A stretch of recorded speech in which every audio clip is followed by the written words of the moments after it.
Our selection today will be the Caterpillar song.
The oracles of the UCI.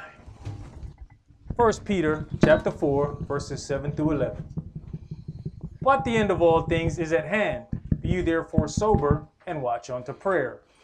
And above all things have fervent love among yourselves, for love shall cover the multitude of sins. Use hospitality one to another without grudging. As every man has received the gift, even so minister the same one to another, as good stewards of the manifold grace of Elohim. If any man speak, let him speak as the oracles of Elohim. If any man minister, let him do it as of the ability which Elohim gives, that Elohim in all things may be glorified through Yahshua the Mashiach, to whom be praise and dominion forever and ever. Amen. Ephesians chapter 4, verses 29 through chapter 5 and verse 4.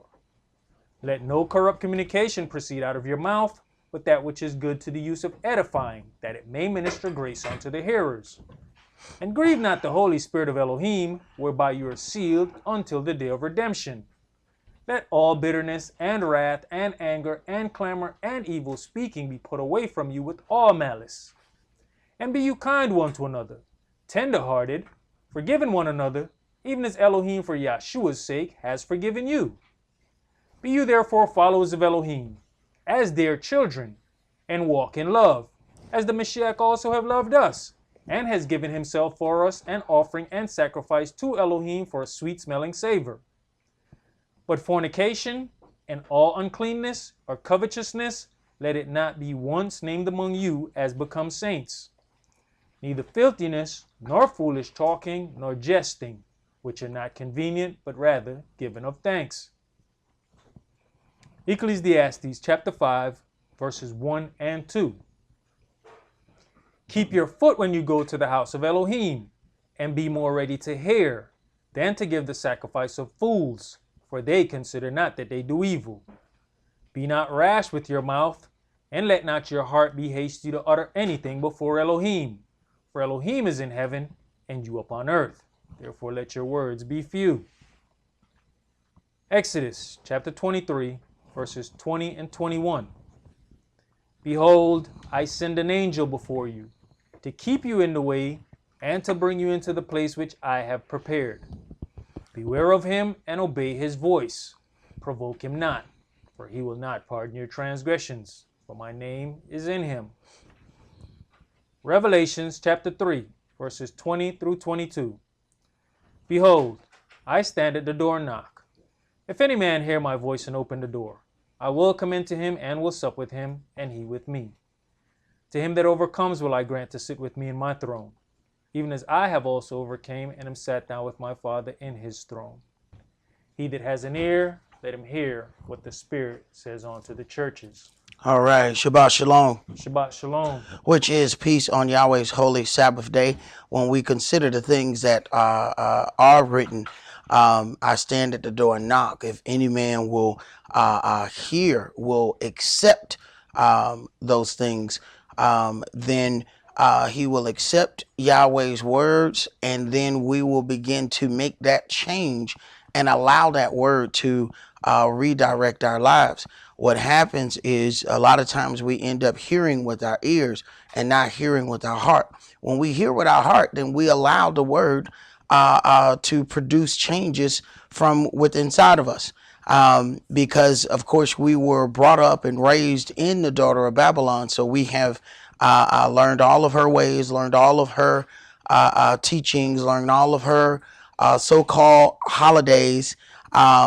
And what ends up happening is those things end up causing a problem with us being able to worship Yahweh, our Elohim, in the way that he has set forth for Israel. We're supposed to be a set apart nation of people as far as how we deal with things, not as far as we don't deal with any other nations. That was the setup in the old way of things, because that was the easiest way to be set apart. But now we have to be spiritually set apart, meaning that we have to be amongst the nations while not being amongst them in the things that they participate in.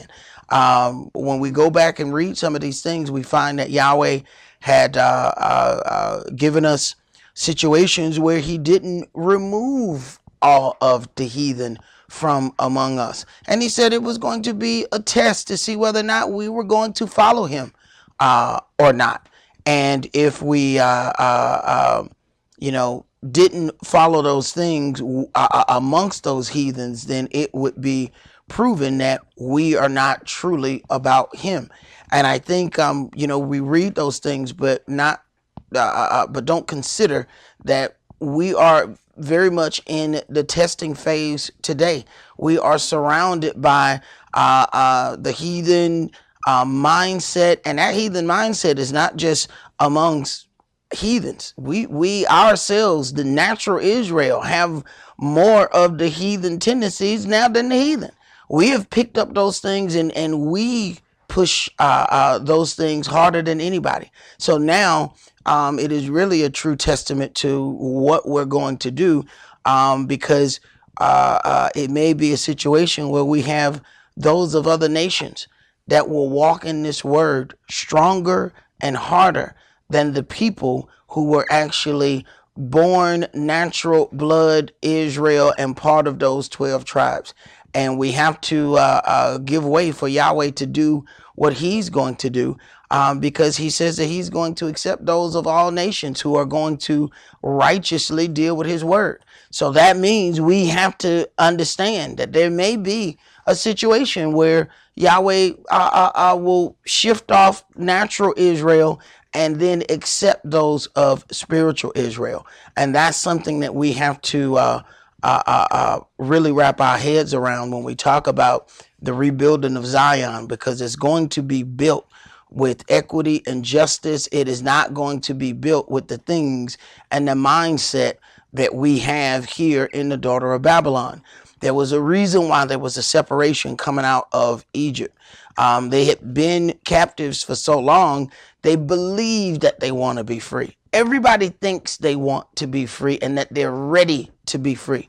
But Yahweh saw the mindset of Israel, that even though we were freed from the chains physically, what ended up happening was mentally and spiritually, we still had those chains on us. Those chains were still in our minds. So as soon as we got released from Egypt, what did they do? Go right out there and make a calf and set up the Egyptian god and said that God was the one that brought them out of Egypt. And why would an Egyptian god bring you out of Egypt? So you see that even though they were free physically, they still were not free mentally. And that seems to be the biggest issue when you're dealing with Israel. When you go and watch some of those stories about kids that were kidnapped, you find that some of them, and I watched one the other day where the boy grew up with his captor 7 years, and he grew to be a teenager and never left. He had the opportunity to leave when he got older and got able to understand where he was, but by that time he was mentally broken. And that's that thing. Even though we will go to school, we will go and get an education, we will understand and have the ability to understand that the things that we've been taught were wrong. But because we were spiritually broken, we will refuse to accept those things. Those things will have to die here if we're going to rebuild Zion the right way. Let's begin today's sermon in Nehemiah chapter 5.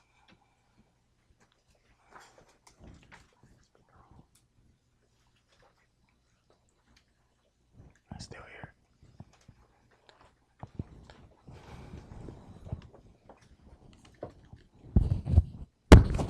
Brother Benaya, check this speaker in here. I got one of these speakers right by me that's up high. Go ahead. Nehemiah chapter 5 and verse 1. And there was a great cry of the people and of their wives against their brethren the Yehudis. For there were that said, we, our sons and our daughters, are many. Therefore we take up corn for them, that we may eat and live. Some also there were that said, we have mortgaged our lands, vineyards, and houses, that we might buy corn, because of the dearth. Now, because of this famine, because of the things that are happening, now, when we think about this, we think like a mortgage is some regular stuff. You know, they didn't have mortgages on their land. They own their land right out. See, we think that's normal stuff, that we supposed to, have to mortgage our houses. No, man, that house is yours. It stay in your family. That land is yours. It's supposed to consistently be in your family forever. That's why even when you read the things of the Jubilee, even if the people sell the land, They only sell the land for a little while. After that, the land goes back to that family. It never really leaves that family. And we thought something was wrong with the Indians when they said the Indians wanted the land back. So now they have a whole term, you an Indian giver. And you see how we make fun of things, not really understanding, the righteous setup? That the land was never supposed to leave the true owners of it. What they were buying or paying for was the borrowing of that land for a little while. Then that land went back to those people. Go ahead. There were also that said, we have borrowed money for the king's tribute, and that upon our lands and vineyards. Right. So then they had to set out a loan to pay the tax. Loan for tax. All of these things are the result of not doing what it is we're supposed to do. But what happens is we've gotten so accustomed to it, we think this is normal. Like around this time when people start getting tax refund, people so happy. Oh man, we feel so good. Refund mean you overpaid, boo-boo. But we happy when we get that money back that we already had to pay. That's not part of a righteous system. We won't have to deal with that. But we've gotten so accustomed to it, we think this is normal. And this is also why Yahweh is going to have to cleanse us, because we have paid for so many evil things during those taxes. We've bought bombs. We've paid for raids on innocent countries. We've paid for all manner of evil with that money that they took out of our check that we had absolutely nothing to say or do about. See, there's the cleansing of the things that we know about, and then there's the cleansing from the things that we don't even have any idea we took part in. Because what do they do today if they find out that you have funded a criminal enterprise? They come and take all your stuff. You don't just get to be the money man for the drug dealer. You go to jail too. It's not like they just come and get the drug dealer. Now they say, whoa, who gave him money to buy the drugs? Oh, you did? Oh, well, come on, you going too. Well, guess what? We the money man for some extremely criminal enterprises that have been overseen by the American government. Yahweh got to cleanse us from that. Go ahead. Yet now our flesh is as the flesh of our brethren, our children as their children, and lo, we bring into bondage our sons and our daughters to be servants, and some of our daughters are brought onto bondage already. Neither is it in our power to redeem them, for other men have our lands and vineyards. Once those things are mortgaged out, once those things are taxed upon, before you know it, the other people end up getting our land for pennies on the dollar, as it is today. The same thing is happening here in the daughter of Babylon. You have people that'll be in the house 20, 30 years, and somebody else come and get it for some unpaid tax. I'm talking a $200,000 house will go for $800 in taxes. Go ahead. And I was very angry when I heard their cry and these words, and I consulted with myself, and I rebuked the nobles and the rulers, and said unto them, You exact interest, every one of his brother. And I set a great assembly against them. And I said unto them, We after our ability have redeemed our brethren the Yehudis, which were sold unto the heathen, and will you even sell your brethren? Right, because we get accustomed to what happens in Babylon. We then carry out Babylon's ways upon each other. Go ahead. Or shall they be sold unto us? Then held they their peace, and found nothing to answer. Also I said, It is not good that you do. Ought you not to walk in the fear of our Elohim because of the reproach of the heathen, our enemies? I likewise, and my brethren, and my servants, might exact of them money and corn. I pray you, let us leave off this interest. Right. When you get down to how this system of credit goes, the system of credit is used to put more interest upon poor people richer people end up paying less interest and they have more money. The poor people end up paying higher interest, and that's what this usury is. It is interest. And what ends up happening is one person borrows $10,000 to get a car and their payment is $200. Another person borrows $10,000 to buy the same car and their payment is $400. And they don't figure that out until they talking one day and say, wait a minute. So you got a camera? I got a camera. Your payment what? How your payment get 200 if mine 400? Interest. Borrowed the same amount of money. But because of this system, one person is going to pay more for the exact same thing. That seems right in Babylon because it has been done for so long. It is wicked. And if you don't get that through your head, you're going to think that you're going to walk off into Zion and start that, and you're going to die right at the gate. Go ahead. It's funny we talking about the car and the interest, and I was having a conversation yesterday with one of the kids about the same thing. Is like, do you understand that the interest on a used car is more than the interest on a new car? It's still a car. Mm-hmm. But the difference of buying it used or buying it new is going to constitute a difference in interest rate. Man, I had a rich guy was talking to me, and he said, I don't get loans for cars. He said those are not tax deductible. He get mortgage loans or something that he can use on taxes, get a home equity loan, buy what he want to buy, then everything that he pay for has tax deductible status. Car loan ain't nothing. And the car and we love our spaceships now. We love us some brand new spaceships. Sometimes we get a new car, we just sit in it. We ain't got nowhere to go. Still in the driveway, just sitting in there looking at that thing. And it depreciate the day we drive it off the lot. Take the car and turn around and take it back after 3 days and say, you know what, I decided I didn't want this. Well, I tell you what we gonna do. Wait a minute. Wait a minute. See, that's how you know you in for it. When they start that speech, let me tell you what we gonna do. I'm returning it. No, it ain't that simple. Right. It's worth less now. I ain't drove it for 45 miles. It was 20 miles to the house and 20 miles back. Yeah, well, it done went down a lot in those 20 miles. How's that? Right. It's a game. Go ahead. Nehemiah chapter 5 and verse 11. Restore, I pray you, to them, even this day, their lands, their vineyards, their olive yards, and their houses, also the 100th part of the money, and of the corn, the wine, and the oil, that you exact of them. Now, you know how difficult this is to do? Knowing that, because y'all know how we are. Once we get something, it's ours. Because, the lust of the eyes is something, even if we're not going to use it, we go over there and we just look at it. I remember I first got my motorcycle years back. I just go in the garage and look at it.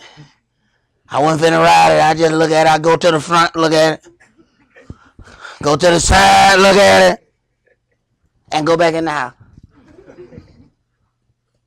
I wasn't even about to get on it. It was cold, raining. I just go out there and look at it. Right. Now, imagine if somebody came and said, all right, Sock, you got to go get that back. Ah!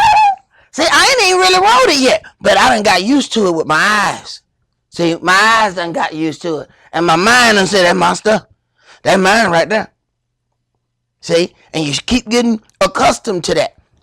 They have gotten accustomed. Why? Because this is what the heathens have done to us. Then some of us have the ability to do it to other of us. So now we get accustomed to it and we think it's normal. And then righteousness come in the land and say, hey, you need to get that stuff back. What you talking about? It's not your stuff. You took the way of the heathen, used it against your brother, and you've gotten all kinds of things. Go give it back. It's easier to not get something unrighteously than to then afterwards exact righteousness and give it back. It's harder to give it back. it's better to just not get it in the first place. Go ahead. Verse 12. Then said they, we will restore them, and will require nothing of them. So will we do as you saith. Then I called the priests, and took an oath of them, that they should do according to this promise. Also I shook my lap, and said, so Elohim shake out every man from his house, and from his labor, that performs not this promise. Even thus be he shaken out, and emptied. And all the congregation said, Amen, and praised Yah. And the people did according to this promise. Now, this right here should really be an example to people, especially brothers who are in charge of their houses. You have to look at a situation. They were comfortable doing these things, right? Until somebody stood up and said, this ain't gonna happen no more. Then they all gave it back. Why? They already knew it was wrong. But you see, when don't nobody stand up and nobody says anything, nobody does anything, that wrong is just going to keep going. Until somebody stand up, does the uncomfortable thing, and makes righteousness go forth. Don't get it twisted and think everybody going to like you because you're trying to deal with something righteous and in order. You got to go ahead and get that through your head right now. Go ahead. Moreover, from the time that I was appointed to be their governor in the land of Yehuda, from the 20th year even on to the 32nd year of Artaxerxes the king, that is, 12 years. And I and my brethren have not eaten the bread of the governor. But the former governors that had been before me were chargeable unto the people, and had taken of them bread and wine, beside 40 shekels of silver. Yea, even their servants bear rule over the people. But so did not I, because of the fear of Elohim. Right. So this thing was legal where he was according to the laws of the land. And I hear people say all kind of mess. Obey the laws of the land. It was the law of the land that could have let him do that. That's why the other people before did it. He said the law of my Elohim governs me. The law of the land don't govern me. The law of my Elohim, this tells me that I can't do that. So I don't care what this ruler or these people say I can do. My Elohim say I can't. Go ahead. Yea, also I continued in the work of this wall, neither bought we any land. And all my servants were gathered thither unto the work. Moreover, there were at my table 150 of the Yehudis and rulers, besides those that came on to us from among the heathen that are about us. Now that which was prepared for me daily was 1 ox and 6 choice sheep. Also fowls were prepared for me, and once in 10 days store of all sorts of wine. Yet for all this required not I the bread of the governor, because the bondage was heavy upon this people. Think upon me, my Elohim, for good, according to all that I have done for this people. Think upon me, my Elohim, for good, according to all that I have done for this people. Because he had the opportunity to take bread of the governor, to take these things of the people, and did not. That was a sacrifice. Sometimes people count sacrifices that people give. This was a sacrifice that nobody could put their eyes on because he never had it. With all the opportunity that he had to get this money and power over these people, he didn't. It was a sacrifice. But nobody could put their hand on his sacrifice. So you can't count people's sacrifice by what you see or don't see, because you don't know what they're refusing right away. So that's why you have to sit back and watch. And even after refusing to get all of these things, he's still laboring. See, most of the people, especially after coming up in the Babylonian setup, we would have used that as our reason for getting all of this money. Well, I'm going to set up and I'm going to do such and such, so I'm going to go ahead and take this money. Let's go to Deuteronomy chapter 23. Go ahead, bro. And even in that governorship position, like you said, he's still laboring. Well, you see the governors and people in position here, they're setting themselves up for when they get out that office. Yes, they are. Yes, that people would be amazed at how the little small city government people are absolutely filthy rich. And you'll be trying to figure out how this person is a tax commissioner and they got a $3 million house. How this little bit of job, what with that little bit of job, they start to see certain things go across that desk. Oh, y'all gonna build a school? Well, then they go over there, get them a mortgage and buy all the land around where that school about to be.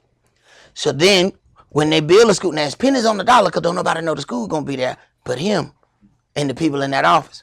So then they build a school, then they start building subdivision. Guess what happened?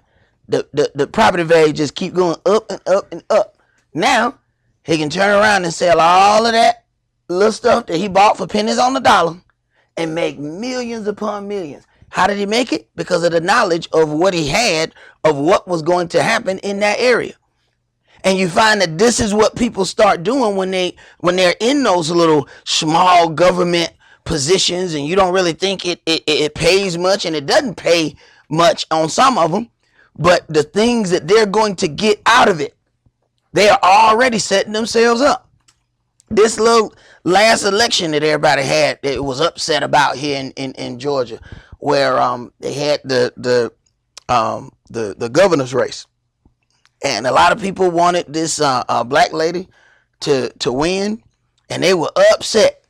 The white guy that she's running against was in the tax commissioner's office. He was already the tax commissioner, and he didn't step down from that job while he was running for the governor. The problem is, being in charge of the tax commissioner, he was also in charge of the vote. Right, and the redistricting. So what did he do? He set up his new job the whole time he was in the old one. So the whole time he's running for office, he's setting up for this job that he's about to run, and he know he gonna win because the way redistricting works is you redraw the lines, and it makes places where people may be the majority of the vote. If you redraw the line, you can make that group or individuals, then they become a minority, meaning that they won't be able to outvote or win in that particular area. So if you just think you got a square and it's 100,000 people, and if you draw the line down the middle is where the line already is, it's 50-50. What they would do is come and draw the line over on this side. So now it's 70-30 to your advantage. So by keep redrawing those lines everywhere, he made sure he was going to win. So he's setting this up while he's already in the job. He does not leave the job that has the power over that until he wins the governorship. These are things that our people have gotten accustomed to, and we believe that these things are normal. Yahweh ain't gonna have it. Deuteronomy chapter 23, and let's read verses 19 through 20. You shall not lend upon interest to your brother, interest of money, interest of victuals, interest of anything that is lent upon interest. So then Yahweh is setting forth, when this brother came through in Nehemiah and said, you know, these things are wrong. Now we understand where these things come from. He didn't just grab these things out of his mind. These are things that were written in the law that Yahweh said how we're supposed to treat one another. Go ahead. Unto a stranger you may lend upon interest, but unto your brother you shall not lend upon interest. So then understand the system that we then have. So consider, when we go out to get something, most of the times we end up paying more in interest than other people. Well, consider even the law that we had. We were not allowed to charge interest to one another, but we could charge interest to people who were not of our lineage. Well, because we didn't do what we were supposed to do and we're outside of our land, now it's happening to us. Go ahead. That Yahweh your Elohim may bless you in all that you setteth your hand unto in the land, whether you go to possess it. All right, let's go to our Deuteronomy chapter 16.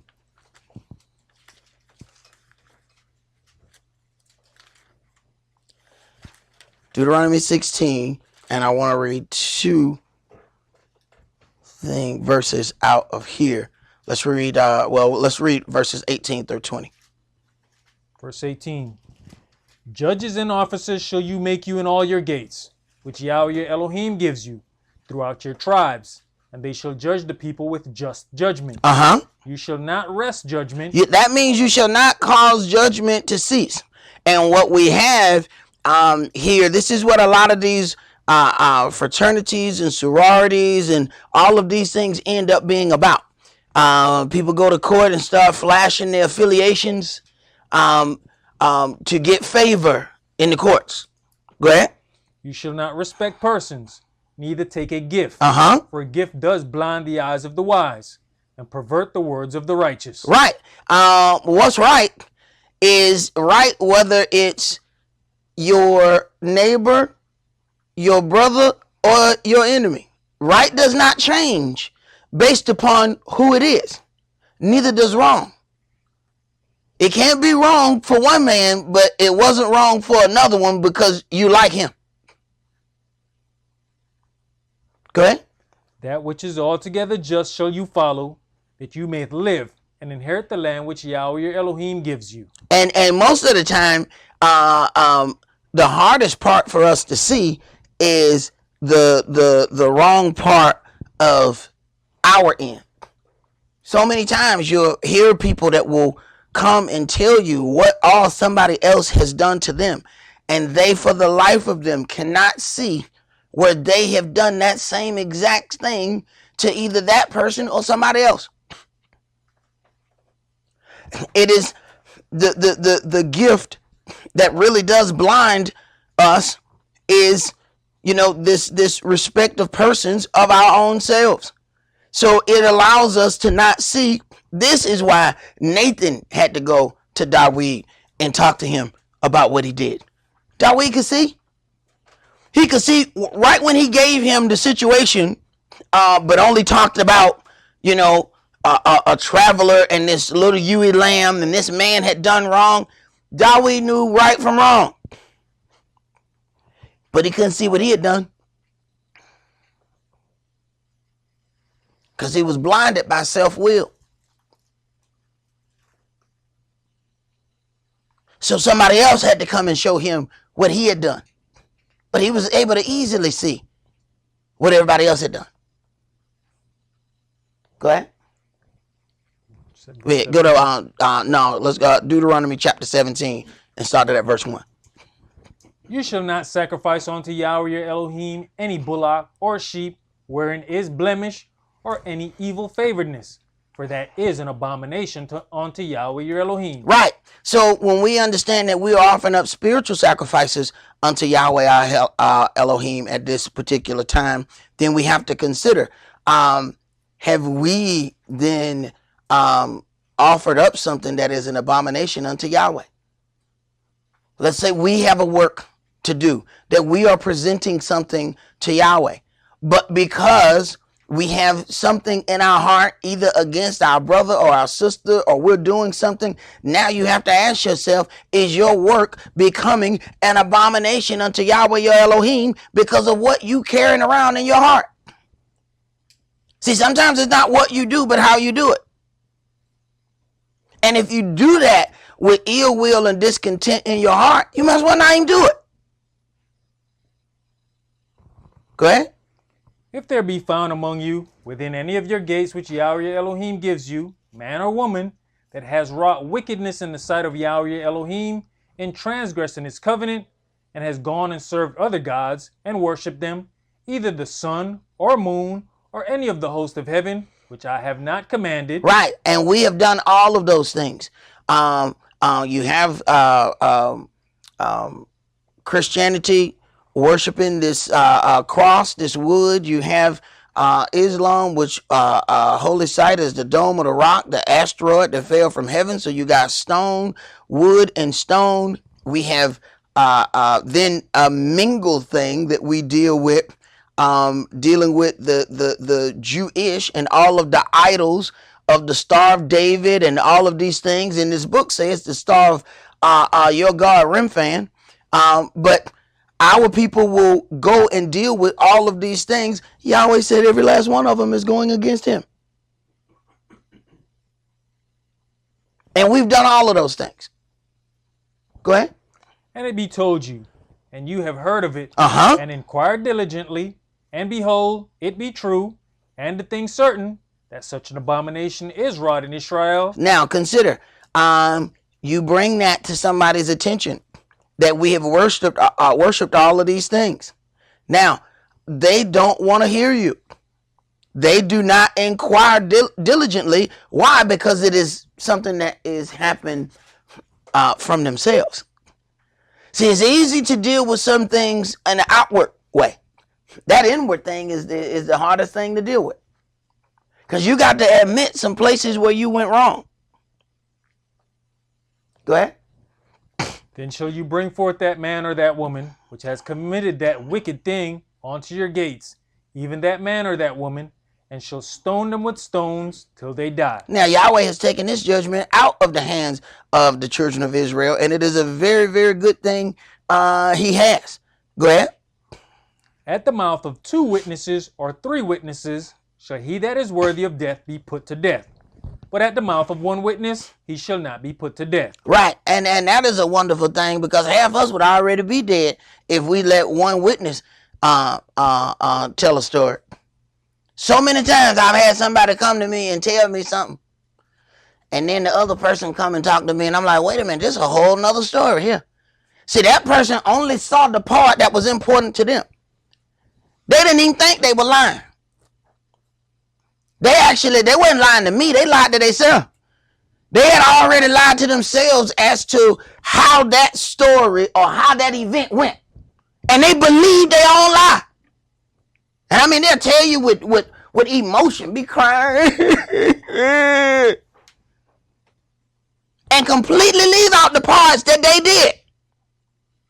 Go and talk to the other person and they telling you something else. You're like, wait a minute, what happened? So they threw a knife at you? Wait a minute, I just had a whole nother story here, and there was no mention of the dagger that was thrown. They didn't want to remember that part. So this gets very difficult in trying to search our own hearts and in trying to get something done with equity and justice if we're going to have that selective blind spot. It is really going to cause us a problem when we start getting ready to rebuild Zion, because Zion has to be rebuilt from within first. See, you got to rebuild Zion here. We ready to set up stones, and we ready to build walls, we ready to build temples. The first part of the building is here. And if this ain't right, everything you build gonna fall down. Go ahead. Verse 7. The hands of the witnesses shall be first upon him to put him to death, and afterward the hands of all the people. So you shall put the evil away from among you. Right. What this does, and the reason this was put in here, is so that somebody couldn't come, tell a story, and then walk the opposite way and have nothing to do with the judgment. Because the way they have things set up now, they said, well, you can be a secret witness. So you can be a secret witness. You can come in and secretly tell us all of these things. They got hotlines, for stuff, saying, snitch.com, saying, come on and just log on to snitch.com. Come on in and tell us the story, and you can hide who you are. No. This book said, okay, you told the story? All right, you get the first rock. Go ahead, sling it out. So if it's any blood, we making sure you getting the first part of the blood. Yep, you the one that came to tell the story. Sling that rock. And so you'll find a lot of times the same ones that tell the story, they want to be separated from the judgment and the rock. They don't want to have nothing to do with the rock. No, boo-boo. You got to throw the rock. No. You got to have the ugly part of the judgment. Get the rock, fling it at them. And you see the flesh fly off their face when the rock hit them. Go ahead. See the blood come. No. Go ahead. So you can understand there's blood connected to your story. If you ain't got to do none of that and you walk the other way, oh, I ain't got no blood on my hands. I ain't have nothing to do with that. No. There's a reason why Yahweh got this set up this way. He know what he doing. Go ahead. But yet they tell you you have the right to face your accuser. Right. And we're going to get into that. They claim you have the right to face your accuser, but so many times that does not happen. See? Go ahead. Verse 8. If there arise a matter too hard for you in judgment, between blood and blood, between plea and plea, and between stroke and stroke, being matters of controversy within your gates, then shall you arise and get you up into the place which Yahweh your Elohim shall choose. Right. We'll go to the courthouse. We won't go to Yahweh house. Say, we got an issue. I'm going down to Cab County Court. We finna settle this. We could have settled it between each other and not brought the court in it. Because when you bring them into your business, they stay in your business. They don't get out. They be back in your business next year. You remember that time you had said such and such? We looked at the papers again. We won't talk to you about it. Wait a minute, man. I thought we were done with that. No. We back in your business. You brought us in, remember? Go ahead. And you shall come unto the priests, the Levites, and unto the judge that shall be in those days, and inquire, and they shall show you the sentence of judgment. Right. The priest shall show you the sentence of judgment. That means they're getting their information from what's written in Yahweh's word, not about what they think, feel, and believe. Even when you go to the courthouse judge, when they give you a ruling, they tell you why they ruled on it and according to which law. Go ahead. And you shall do according to the sentence which they of that place, which Yahweh shall choose, shall show you. And you shall observe to do according to all that they inform you, according to the sentence of the law which they shall teach you, and according to the judgment which they shall tell you, you shall do. You shall not decline from the sentence which they shall show you, to the right hand, nor to the left.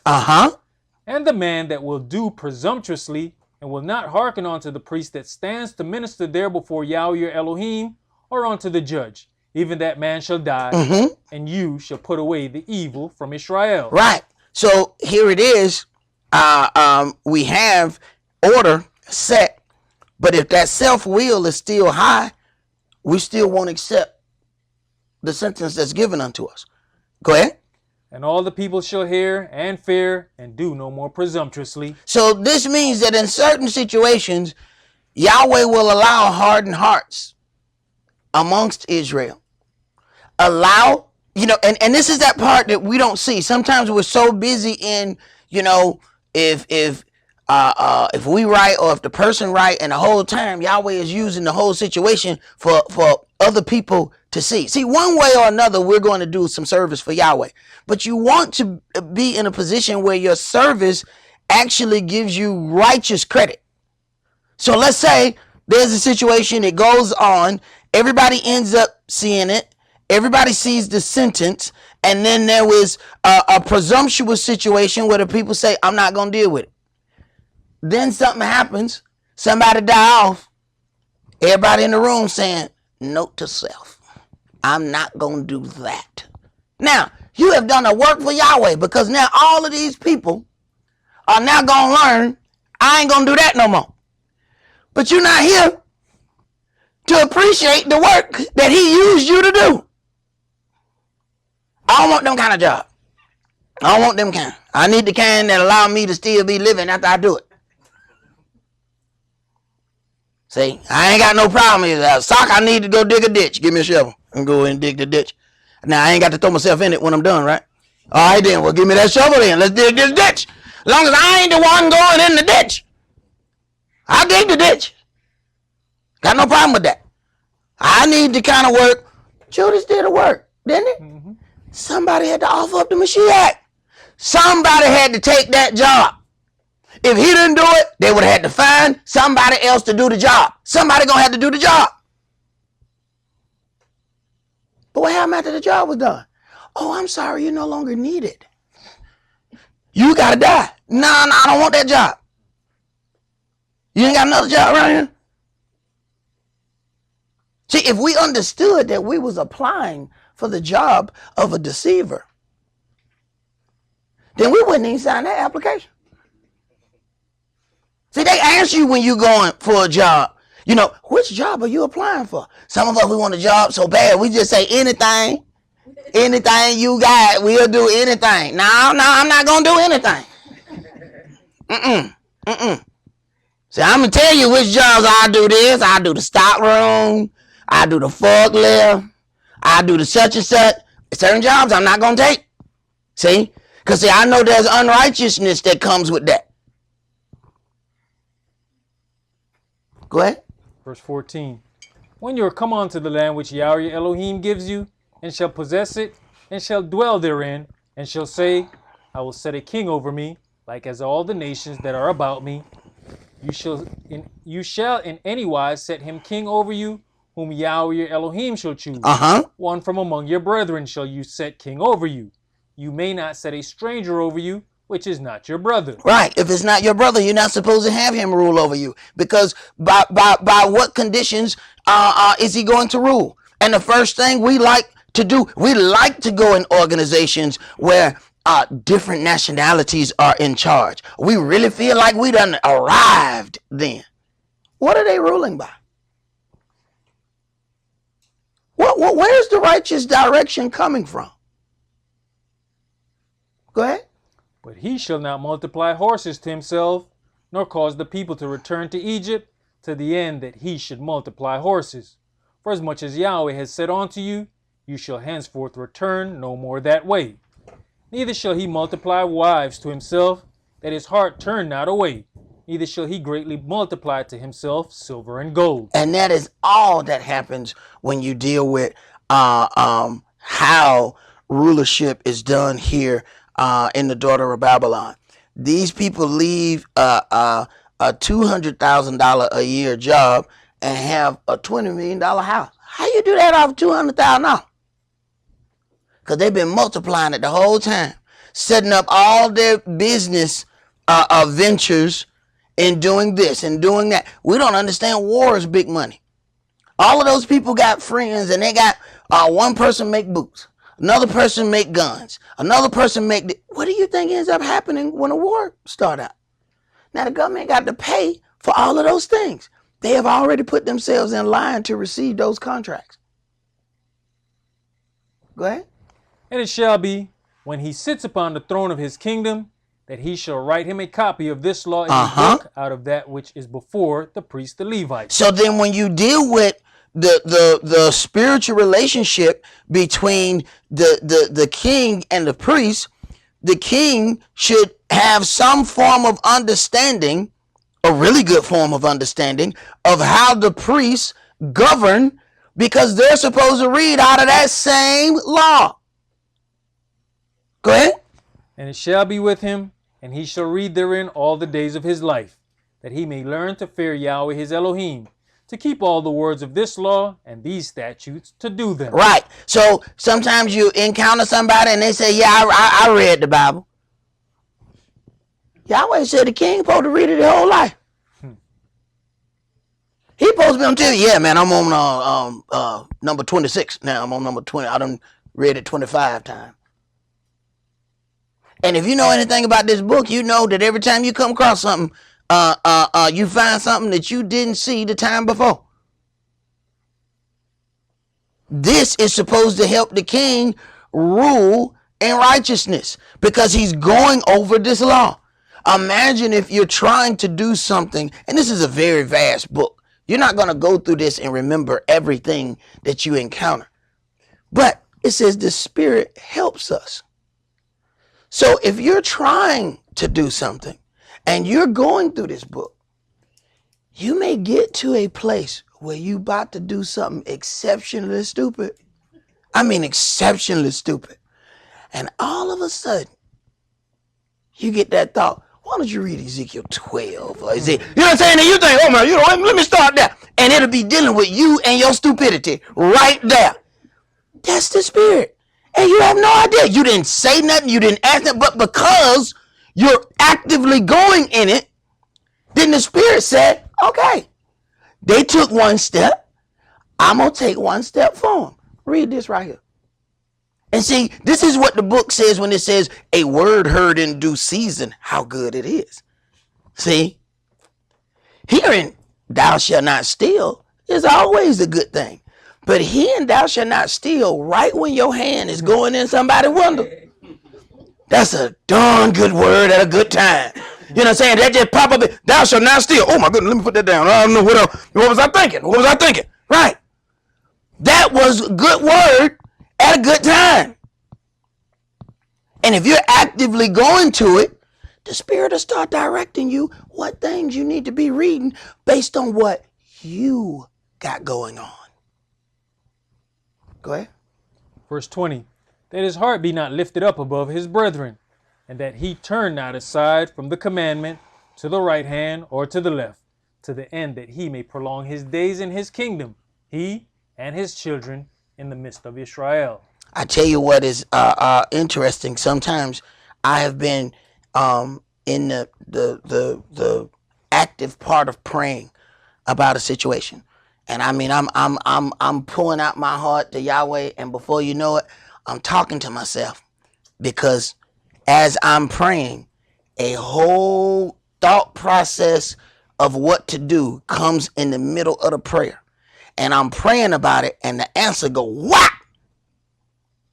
And then it messed me up, because then I got to stop praying about it for a second and then deal with, well, wait a minute, and I'm talking about with everything of do this at step 1, do this at step 2. Now, wait a minute, I wasn't through. I wasn't Yahweh. I was still talking. I was still Yahweh. Wait a minute. But then nothing else come. Yahweh, you know, he do what he do, and he out. This is what you need to do. I'm out. So now I'm ready to ask questions. Wait a minute, come back. Hey, thought provoker. I got some more questions. No, what I gave you. But I wasn't done. I got to figure out, all right, well, this is what I got. This is what I got to deal with. And it's actually a little bit frightening, but, you know, it is a blessed thing at the same time. Now, part of this that we read here says the king shall make him a copy. And if you think about the things that you used to hear with the Talmud, there was another word that you used to hear more often than not. Please tell me that ain't the heat. No. Okay. Because I'm talking about, boy, I'm in purgatory now.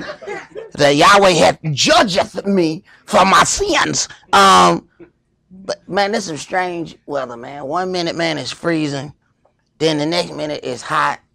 You know, you really don't know what to do with any of this stuff, man.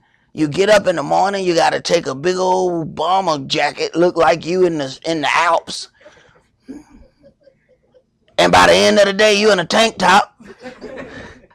You know, looking like, you on a Tupac video. You know, it's just, man, this thing here is really, really strange, man. This is some really strange stuff. But I want you to read the definition for copy and read what that word is. Copy from H4932 Mishnah. Now, if you think about what you would hear the Jewish say, they would always say used to be the Talmud and the Mishnah. The Mishnah is a copy of the law. Now, let me show you how they took that and went real left with it. That's all Mishnah mean. Copy. Read it. From H8138, properly a repetition. Uh-huh. That is a duplicate. Uh-huh. Copy of a document. Copy of a document. So when they say, when you hear these words, because, you know, Israel, we love if we say something in Hebrew, we really think, yes, brother, I'm reading the Mishnah.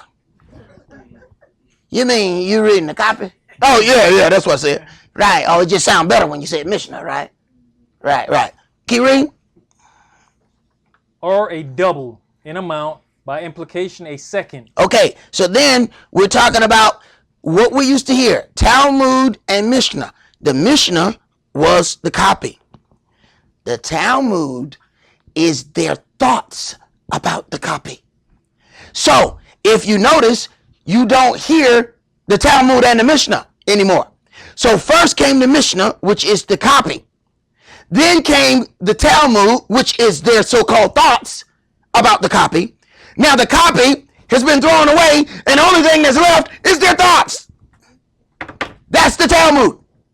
And that's what every Jewish priest have to read the thoughts, not the copy.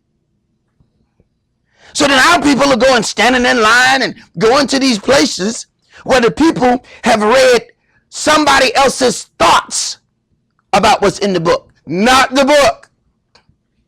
Go and ask any so-called rabbi. They got to read the Talmud, not the Mishnah. So they don't read what the word really say. They got to read what somebody else said about the word.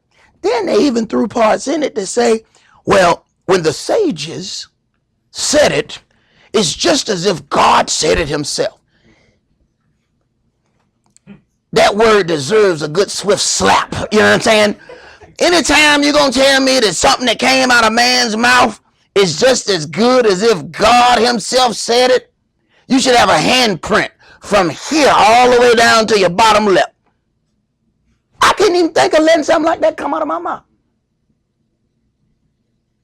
And how are people okay with that? Go ahead, brother. Let's go to Hosea chapter 4.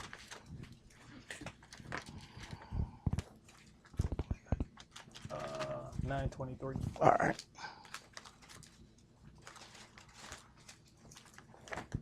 You say you do it like the old movies. Well, I never. Hey, bro. It's some strange stuff, but it's interesting how something will start out, and then as time goes on, it gets less and less, because every time I used to hear the word Talmud, I would always hear Mishnah behind it. Then I noticed I stopped hearing Mishnah. It wasn't important to them anymore what the actual word was. What became important was what they thought about it.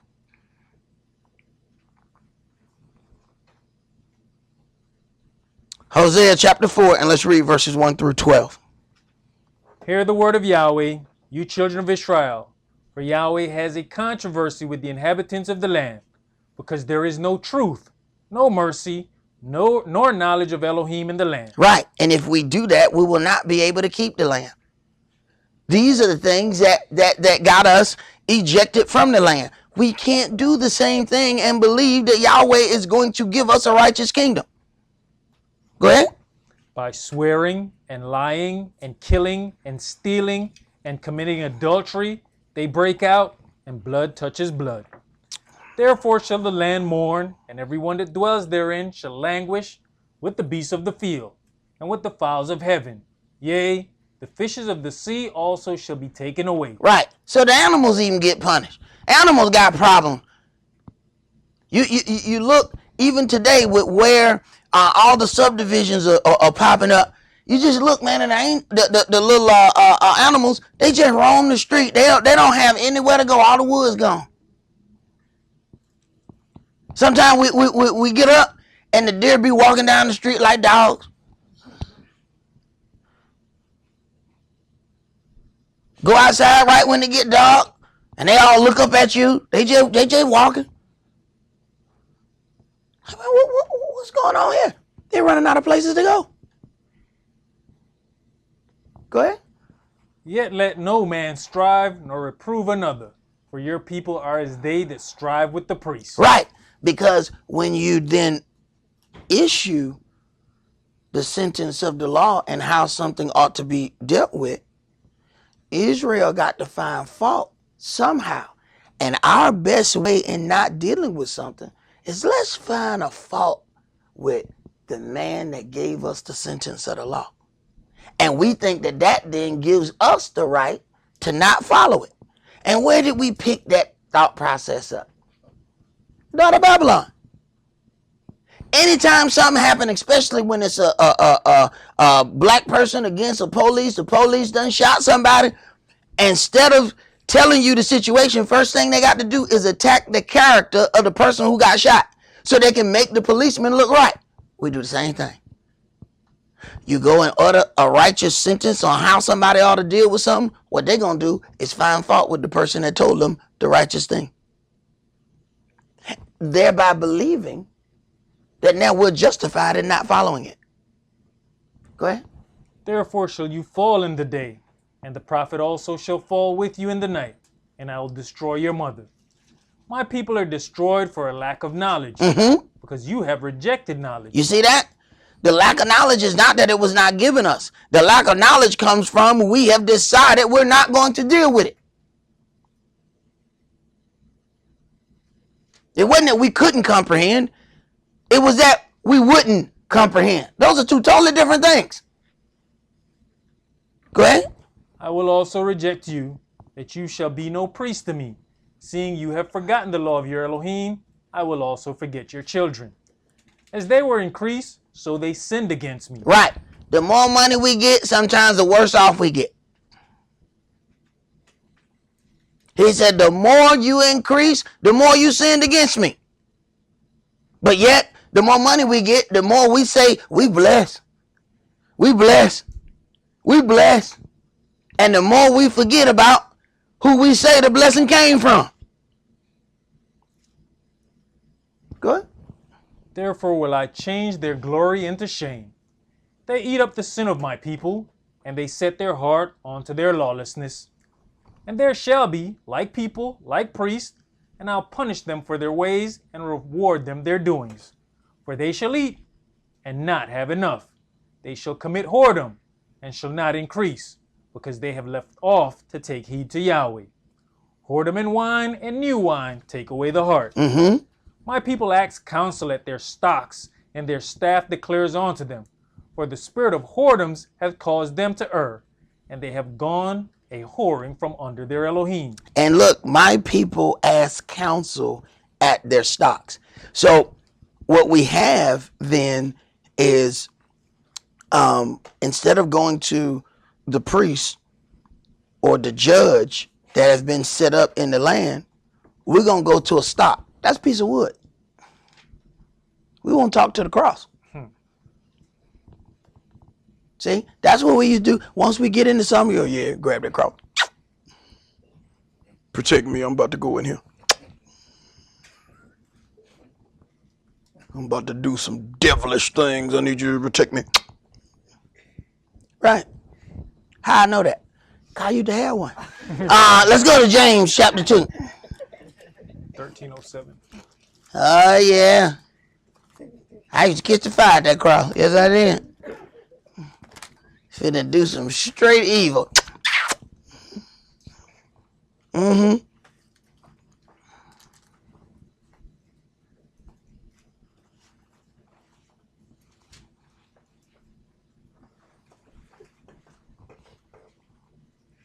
James chapter 2 and verse 1. My brethren, have not the faith of our Adonai Yahshua the Mashiach, the Adonai of glory, with respect of persons. For if there come unto your assembly a man with a gold ring, in goodly apparel, and there come in also a poor man in vile raiment, and you have respect to him that wears the gay clothing, and say unto him, sit you here in a good place, and say to the poor man, stand you there, or sit here under my footstool. Are you not then partial in yourselves, and are become judges of evil thoughts? Hearken, my beloved brethren, has not Elohim chosen the poor of this world, rich in faith, and heirs of the kingdom, which he has promised to them that love him? But you have despised the poor. Do not rich men oppress you? and draw you before the judgment seats? Do not they blaspheme that worthy name by which you are called? If you fulfill the royal law according to the scripture, you shall love your neighbor as yourself, you do well. But if you have respect to persons, you commit sin, and are convinced of the law as transgressors. For whosoever shall keep the whole law, and yet offend in one point, he is guilty of all. For he that said, do not commit adultery, said also, do not kill. Now, how is it that we have whole doctrines that say that all of the law is done away with, that there is no law, yet all of these things here are written in the New Testament, and we can go to many places where it starts giving us the understanding of the keeping of this law. And right here, these things that we're going over at this point, that's the moral law code. How can any kind of moral law ever be thrown away? If there's no moral compass, then what are we doing? Why would a moral law ever be thrown away? We can go before there was ever a law, and it was still wrong for a man to be with another man's wife. Now, where they get that from? Because it wasn't in the law. There was no law given. You have issues between a man dealing with another man's wife. We can go in Genesis. There was no official law code given in Genesis. So there's always been a moral standard of how we're supposed to conduct ourselves. Go ahead.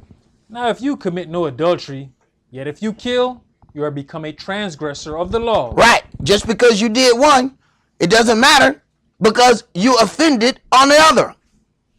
Go ahead. So speak you, and so do, as they that shall be judged by the law of liberty. For he shall have judgment without mercy, that has showed no mercy. And that's something that we have to deal with. When we enter into a situation, and whether or not we were right or wrong, did we show mercy to somebody when we were in a situation? Then consider when something then comes to us, and then Yahweh comes, and then he brings back your situation. Now, you remember when you had this situation with such and such? You had zero mercy when you dealt with them. Well, that's what I'm going to give you. And it is amazing that we will still want mercy, but won't give any.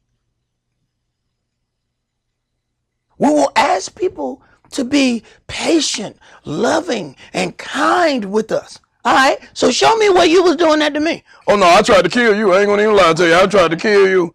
I tried to put that knife so far in your back. Oh my God, but it broke off. The handle broke. So if I push it, it would have cut me. So I'd let you live. Right? It was an accident. I meant to kill you. But I'm gonna need you to have mercy on me though. Really? That's interesting. Go ahead. But you know, when things come back on us, most of us see those, oh, this is natural. This ain't really Yahweh bringing it back on me. Or we find faults. Oh, this is just my family. This is the issues the family got. Okay, you think the whole family gonna be in the lake of fire with you? Or are you trying to put them family isms and shortcomings aside? It's the family why we here in this place in punishment. We didn't live long enough to do those sins. We over here for somebody else sin. Hey, bro, I lose $20. I'm trying to figure out now, what did I do? I done did something. I'm trying to figure out, what did I do? I did $20 worth of sin somewhere. I'm trying to figure that out, because I don't want to do it again. I need that $20. I had plans for that. Go ahead, bro. And mercy rejoiced against judgment. Verse 14. What does it profit, my brethren, though a man say he has faith and have not works? Can faith save him? If a brother or sister be naked and destitute of daily food, and one of you say unto them, depart in peace, be you warmed and filled, notwithstanding you give them not those things which are needful to the body, what does it profit? Right. When it comes down to the works, you have to consider, what are we going to be able to present before Yahweh that we have sacrificed? Whether it be money, time, a gift of service, something Do we have something to show Yahweh that we have sacrificed for his kingdom? Because he's not taking no good stories. That ain't going to work. You can say those. Go ahead. Even so, faith, if it has not works, is dead, being alone. Mm-hmm. Yea, a man might say, you have faith, and I have works. Show me your faith without your works, and I will show you my faith by my works. Right. It is because that I have faith. That's why I have things that I've done. When you talk to those that say they have faith, you look at them, they ain't doing nothing. They just throw out a bunch of, and we learned that on Sunday morning, where we just throw out a bunch of nice little phrases. We are more than conquerors. My faith, it keeps me. All right, well, what you do? Well, I don't do nothing. What are you talking about? Right. What did you sacrifice? Oh, I don't sacrifice nothing. Right. But I have faith. Faith in what? Right. See, when we have things that need to be done around here, faith not going to do it. Somebody got to do that. Them brothers been up here all week working on that door over there. I've been trying to get this door put in that hallway because after the choir, see, we do these things in bit by bit and piece by piece. There was a long time that Leah was talking to me about a choir and, you should pray that we get a choir director. I'm like, I ain't feeling that. I ain't feeling it. You should pray. We should have us a choir. I'm like, I'm not feeling that. I'm not finna pray for something I don't feel. I'm not feeling that. Now I understand why I ain't feeling it. Yahweh said, no, you gonna do it. Now she directing a choir. She had to start a choir. She had to do. See, you understand why I'm not feeling? But see, one of you henpecked brothers would have went on and prayed for it. You know what I'm saying? They throw that coin out. Y'all go pecking. You know what I'm talking about? See, one of you henpecked brothers would have went on and started praying for something. And what you need to do is sit still. Yahweh, work it out. Yahweh, may her do it. But then that means, after the keyboards and the all of that stuff was coming right back through the sanctuary to go back in the media room, it was annoying me to no end. So we had to go and open back up a wall that we had basically closed up before at one point. But there was somebody got to sacrifice their time for that. That ain't just going to do that. It ain't just going, I didn't just pray for a door and I came in here and it was an angel. You mean this door? You mean this right here? Well, there it is, bro. You got what you want there? I'm out. No, that's not how that happened. There has to be some time sacrifice, some work that accompanies what we say we believe in. It's easy to come and partake of things on the Sabbath day. I bet you a lot of people came in here and looked at that door and was like, oh my goodness, look at this, so nice. That sun throw you off in there, because that window right there. Rebecca said that as soon as she came, oh my goodness, so much sunlight in here. Oh my goodness. Right. That didn't just happen. Somebody had to do that. Go ahead. Jacob chapter 2 and verse 19. You believe that there's one Elohim. You does well. The devils also believe and tremble. Right. See? So we think that's something when people go to talking and they running off at the mouth. They ain't going to do nothing. They ain't going to sacrifice nothing. They ain't going to give nothing. But they got a nice talk. God is great. God is good. Let us thank him for our food. Right. Read, man. But will you know, O vain man, that faith without works is dead? Right. People will come smile in your face. They're not going to do nothing. You can say, all right, this is all what we need. We need this. Mum's the word. They're not going to say nothing to you.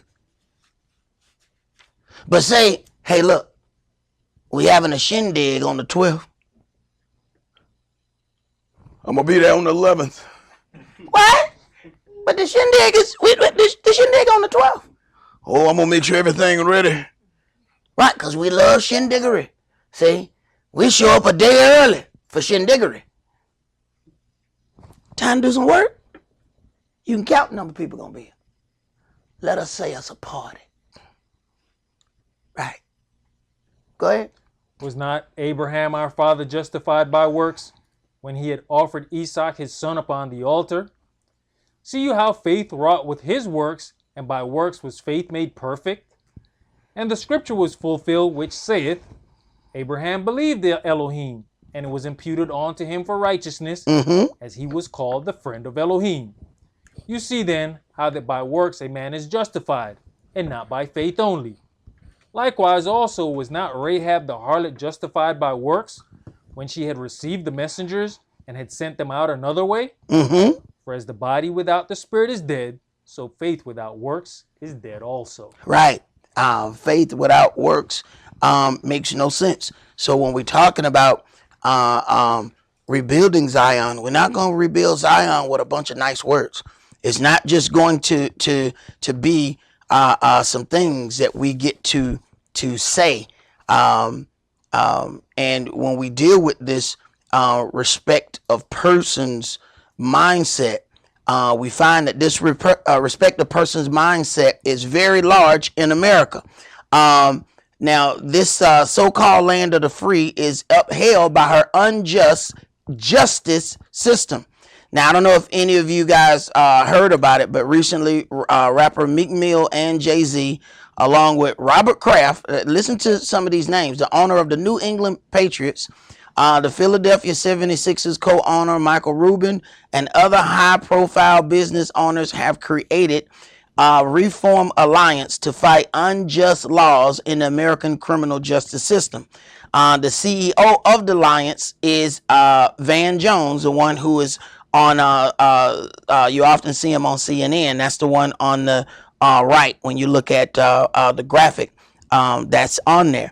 It is very interesting when you consider and going over one of the situations with Meek Mill. I think he was doing a wheelie on a motorcycle and ended up in jail for like this ungodly amount of time. And what they used to do it was the probation violation. See, I heard about probation and the stuff about it years ago, because I know somebody who, used to go to jail a lot.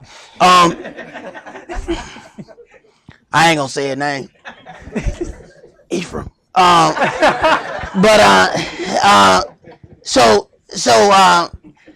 I remember one time he was like, they trying to give me this probation, and he was like, I ain't gonna take it. I said, what you mean you ain't gonna take it, bro? You get to get out. He said, bro, all it is something that they hold over your head, man, and you going back to jail. He said, man, you go back to jail for anything. So here it is. I'm thinking, all right, man, you about to get out. He said, no. I want all my time. Go ahead and do. He wouldn't get out of jail. He wouldn't let him out. They open the gate. He like, no, I'm staying in. They like, no, go away from there. He said, no, I'm staying right in here. I said, what kind of sense that make? Who stays in jail? But having gone through the system enough, you find out that probation is just a future setup. Ones that they get a whole lot of money out of and charge you. I mean, it's like paying taxes where, the interest rate is compounded and they're making money. Probation is starting to be the new prison system, because this way they make the money of the prison system without us actually having to go to prison. So now you pay for your freedom. And they're like the collectors from hell, because they call you and hey, I'm telling you now, if you don't pay this money, I guarantee you somebody finna come pick you up. I mean, they talking to you like the mafia. And this the county, probation people who talking to you like that. And you got to tread lightly while you on probation. And these things ended up going down, and because he knew some people, then now this thing here has come about, and they've gotten together and put $50 million together to fight this unjust criminal justice system, which is funny. Now, we're talking about rappers who have, questionable lyrics that people would say. All right. Now, consider, if you put Bill Clinton and Jay-Z side by side, most black people say Bill Clinton definitely. We'll take Bill Clinton. We don't want that Jay-Z character. Now, Bill Clinton is the one that passed the most racist law that put most of our people in prison. Yes, they got prisons named after him. But our people love the Clintons. And we mad that she didn't get that his wife didn't get elected. We all be in prison if she got elected. At least with Donald Trump, we just got an idiot. We still free though. We ain't in jail. So many of our people went to jail during the Clinton era. And then what laws that he passed, and then even his wife comes out and say, "Well, yeah, it was a bad law." Yeah, but you didn't do nothing to change it. And she would have spent 2 terms and still wouldn't have dealt with it. But see, we don't deal with it like that. Brother, read that next thing there. In the reporting of this alliance, the term of 2 Americas was used several times. This term of 2 Americas is also the title of one of our free publications. These are things that we just passed out on the street some time back. Go ahead. In this publication, we detail how the U.S. imprisons 25% of the world's prison population, but makes up only 5% of the world's population. Right. Yet she's called the land of the free. But she imprisons more people than any other place in the world. Go ahead. There are multiple reasons for this, but the main reason is profit. Officials would like for us to believe that our mass incarceration is because there is more crime in our neighborhoods. But the truth is, the reason has its roots in slavery and its economic benefits. Everyone needs to be honest and admit that America was built upon the backs of unpaid slaves, and the prison system has become the new slavery. States have allowed their prisons to become privatized by large corporations.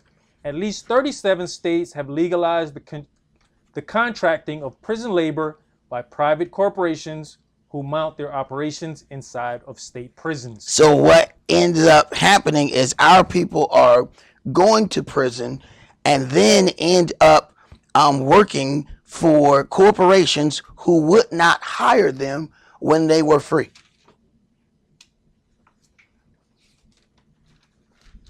But because we don't see that side of it, we start being a part of the respective persons. I was in Walmart the other day and watched this lady just kind of go off on everybody. And her whole reply was, see, that's why I don't do stuff in the black neighborhood. She has so much indignation against her own people. And it is because we see this system and we start to believe the hype. And it's hard to tell somebody who made it through that there's not a problem. Well, I went to school, I made it through, so what's the problem? Then you look at all the other people and we don't count that. And it ends up causing us some issues. Let's go to Jeremiah chapter 22.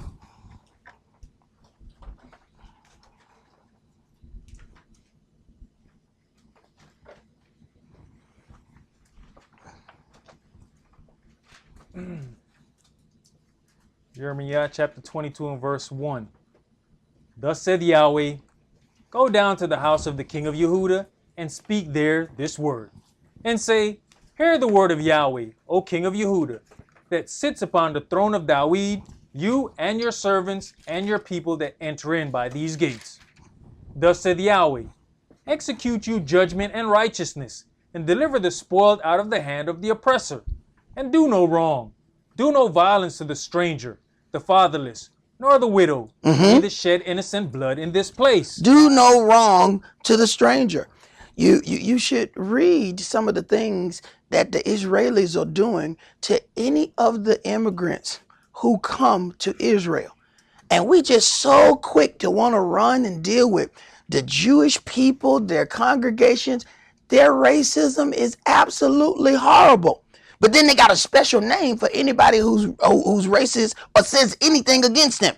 You don't even actually have to be racist. All you have to do is call out one of the Jewish people for something that they've done, and then you become anti-Semitic. Now, they're trying to give people shots who come to Israel to make sure that they don't reproduce. They're doing all kind of manner of evil to everybody that goes there. But yet when you say it, that they've done it, now you became anti-Jewish. Now you a bad, evil man. But you have to consider, even in this power, this alliance that we just talked about, if we read off some of those names, you would see some things here.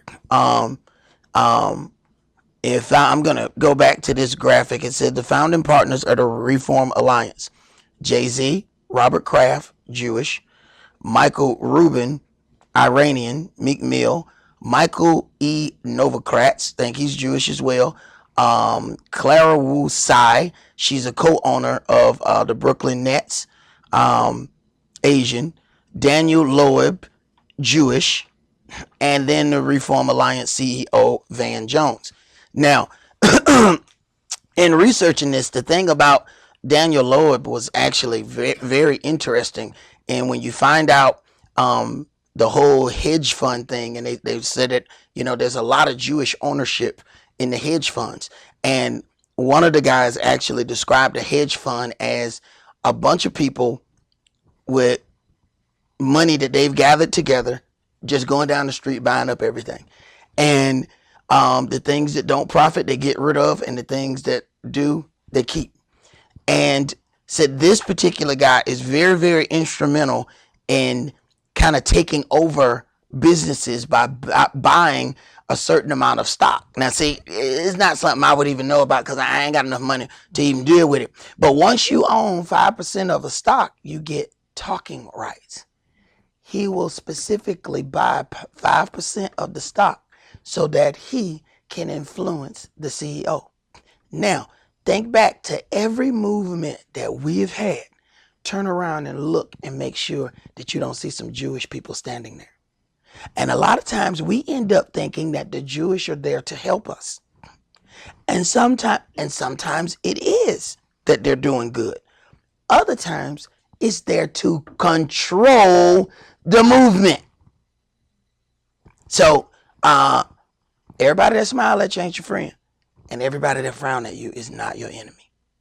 Go ahead, bro. You were just talking about the things that they're doing in Israel, the Israelis, and we have to stop and realize that that hand is far reaching into this country as well. Because you talk about the civil rights movement. I just recently watched something with Angela Davis where she was nominated for a civil rights award. Yes. And they came in and said that she don't deserve it. Yep. The civil rights, this was the nominee, the reward she's getting was from a black man. Yep. And they had a part to say, no, she don't deserve it. Well, I think she said something they didn't like or did something. She's in defense of what's going on with the Palestinians. Right. Or something. Right. She said something. The Jewish don't like it.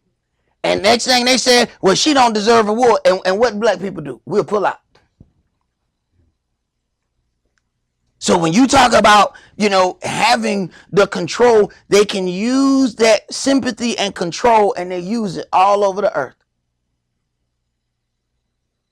And we sit back and let it happen because they have made a brand that if you say something against them, you're anti-Semitic. And black people don't want to be accused of being racist. So we were like, well, I ain't going to say that about, the Jewish people because then they're going to say I'm anti-Semitic. Which is impossible for you to be.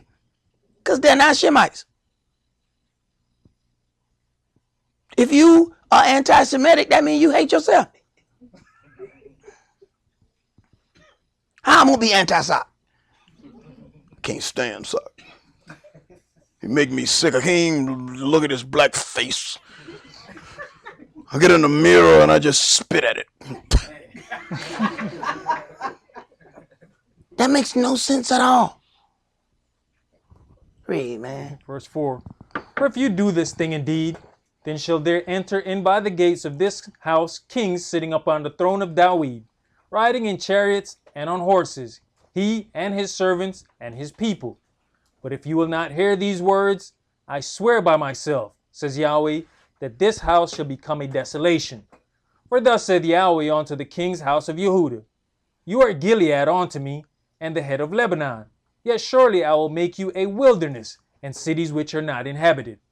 And I'll prepare destroyers against you, every one with his weapons, and they shall cut down your choice cedars, and cast them into the fire.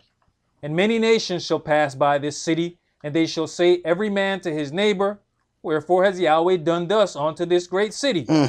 And they shall answer, because they have forsaken the covenant of Yahweh their Elohim, and worshipped other gods, and served them. Right. And because this has happened of old time, the nations don't believe that they have done anything wrong when they do these things unto us. They say, well, these people sinned against Yahweh.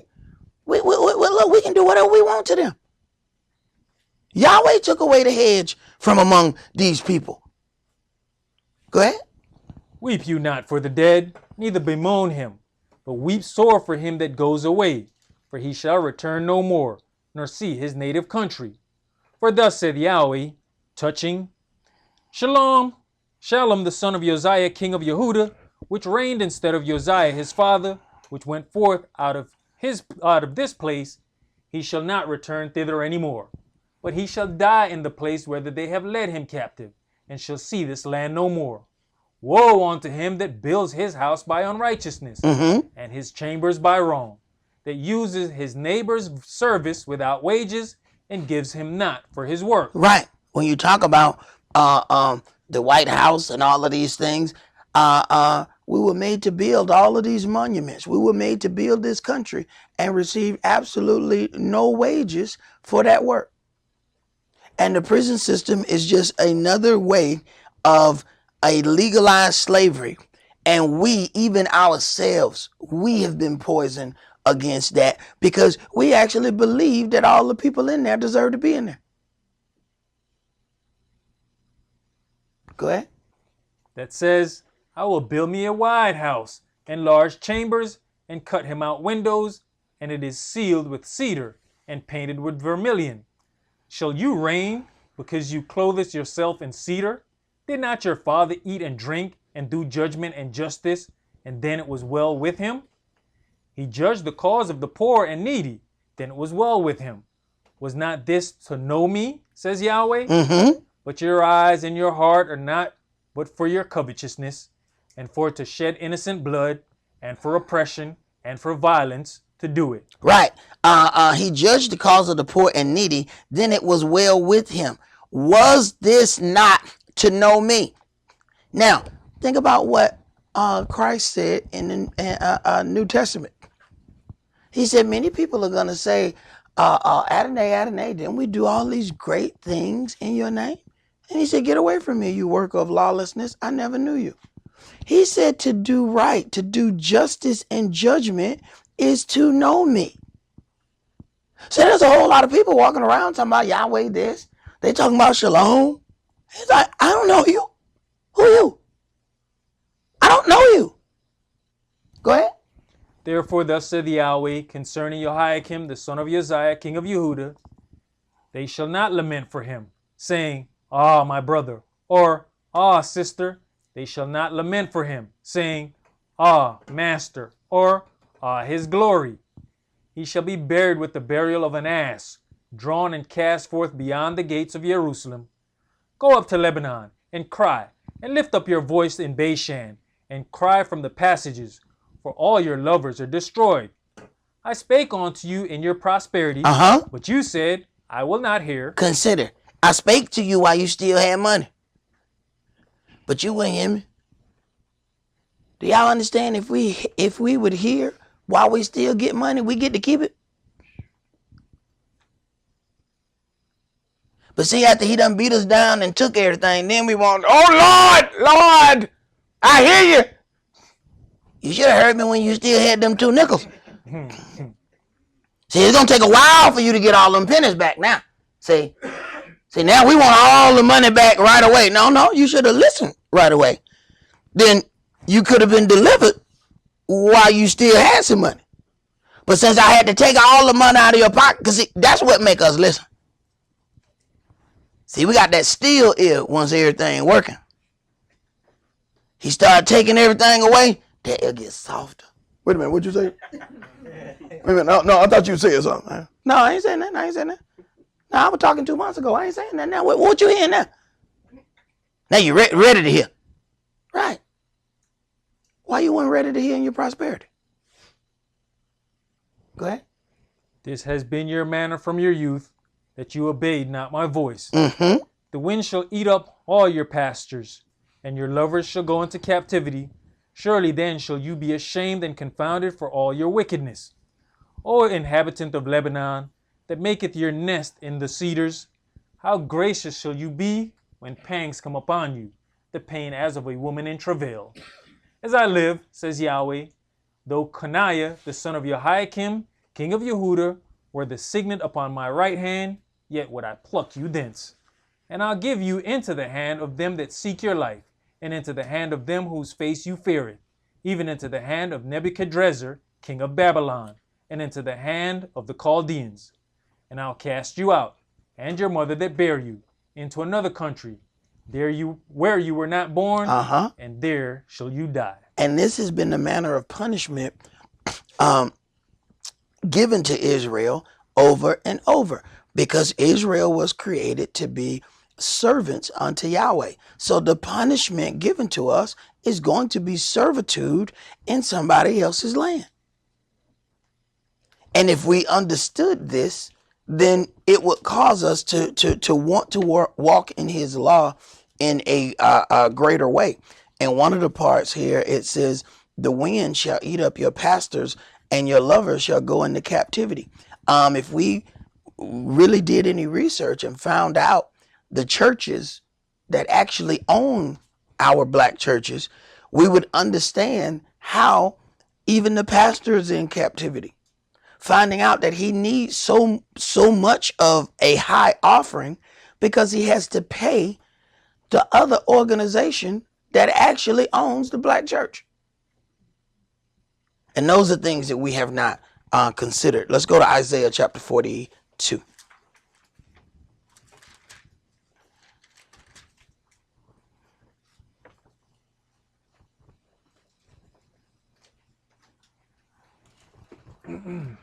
Verse 1.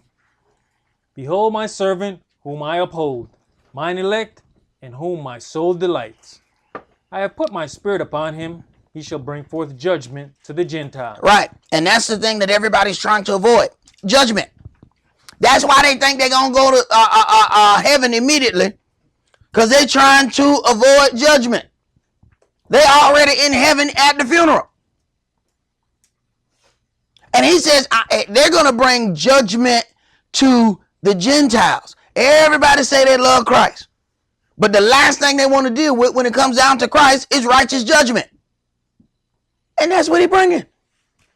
Go ahead. He shall not cry, nor lift up, nor cause his voice to be heard in the street. A bruised reed shall he not break, and the smoking flax shall he not quench. He shall bring forth judgment unto truth. He shall not fail, nor be discouraged, till he have set judgment in the earth, and the isles shall wait for his law. Now, when you talk about his law, now you're talking about Christ's law. When you get right down to it, Christ's law was heavier than Moses' law. So it's very interesting that you have these people saying that anytime we keep these holy days, those people are keeping that bondage. They have not read Christ's law. Christ's law is heavier than Moses. Go ahead. Thus said the Adonai Yahweh, he that created the heavens and stretched them out, he that spread forth the earth, and that which comes out of it, he that gives breath unto the people upon it, and spirit to them that walk therein. I, Yahweh, have called you in righteousness, and will hold your hand, and will keep you, and give you for a covenant of the people, for a light of the Gentiles. Right. And are we a light to the Gentiles? How can we be a light unto the Gentiles if we're going to walk just like they walk? How have you become a light? You walking in the same darkness that they've been taught. How you gonna be a light unto them? Go ahead. To open the blind eyes, to bring out the prisoners from the prison, and them that sit in darkness out of the prison house. I am Yahweh, that is my name, and my glory will I not give to another, neither my praise to graven images. Behold, the former things are come to pass, and new things do I declare. Before they spring forth, I tell you of them. Sing unto Yahweh a new song, and his praise from the end of the earth. You that go down to the sea, and all that is therein, the isles and the inhabitants thereof. Let the wilderness and the cities thereof lift up their voice, the villages that Kedar does inhabit. Let the inhabitants of the rock sing, let them shout from the top of the mountains. Let them give glory unto Yahweh, and declare his praise in the islands. Yahweh shall go forth as a mighty man. He shall stir up jealousy like a man of war. He shall cry, yea, roar. He shall prevail against his enemies. Now the issue is everybody has not understood that they are his enemies. See, the things that the nations have done to the children of Israel, they're going to have to answer for. But they believe that they have been just in doing it. So this is going to take a lot of nations off guard. Go ahead. I have long time holding my peace. I have been still and refrained myself. Now will I cry like a travailing woman. I'll destroy and devour at once. Right. And always it is the pause that makes us believe that we are right in a situation. Because Yahweh waits before he renders righteous judgment on a situation, we believe that in that pause, he must agree with us. Think about how the nations feel. They have done these things, and these things have been going on and in place for so long. Surely Yahweh couldn't be angry about it. Why did he let it go on this long? That's the same mindset that we get in situations. Something has happened. Yahweh ain't did nothing about it. He must agree with me. And then all at once, he starts destroying and devouring and crying like a travailing woman. Then we trying to figure out what's happening. Because he says, I've long time holding my peace. So he sits there and he watches to see how long and how far we're going to carry something out. And then just on any old given day, 2 o'clock on a Tuesday, all of a sudden all hell break loose. And we're like, what the hell did I do on this day? No. Ain't what you did today. Did what you did 5 years ago. You just kept walking in it. And every time he gave you an opportunity to step out of it, you made an excuse why you ought to stay in it. Every time he makes an opening for you to leave, no, I'm going to stay right here. And every opportunity he gave, you kept on going. Then all of a sudden, Yahweh started acting a plumb fool, and now we trying to figure out why. Why is all this happening? Why is all that? And you know we don't think back that far. Y'all know we don't think back that far. It's hard to think back that far. We thinking last week. No. You got to go back a little farther than that, boo-boo. You got to go back a little farther than last week. Go ahead. Verse 15. I'll make waste mountains and hills, and dry up all their herbs, and I will make the rivers islands, and I'll dry up the pools. And I'll bring the blind by a way that they knew not. I will lead them in paths that they have not known. I will make darkness light before them, and crooked things straight. These things will I do unto them, and not forsake them. They shall be turned back. They shall be greatly ashamed that trust in graven images. That say to the molten images, you are our gods. Hear, you deaf, and look, you blind, that you may see. Who is blind but my servant, or deaf as my messenger that I sent? Who is blind as he that is perfect, and blind as Yahweh's servant? Seeing many things, but you observe not. Opening the ears, but he hears not. Yahweh is well pleased for his righteousness' sake. He will magnify the law and make it honorable. Right. And when you read about the things that Yahshua ended up doing, that law was magnified. Before, you had to kill a man to be guilty of murder. Christ, Yahshua, came and said, if you're angry with your brother or sister without a cause, you have committed murder. That's a magnified law.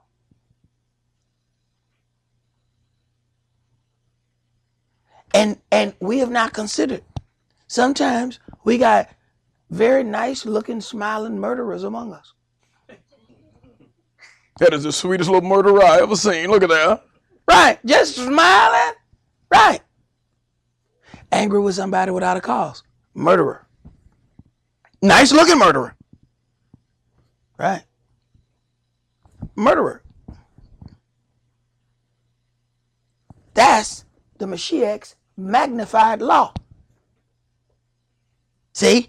But see, we like to jump back and forth with Moshe's law when it's pleasing unto us. Oh, I ain't murdered nobody.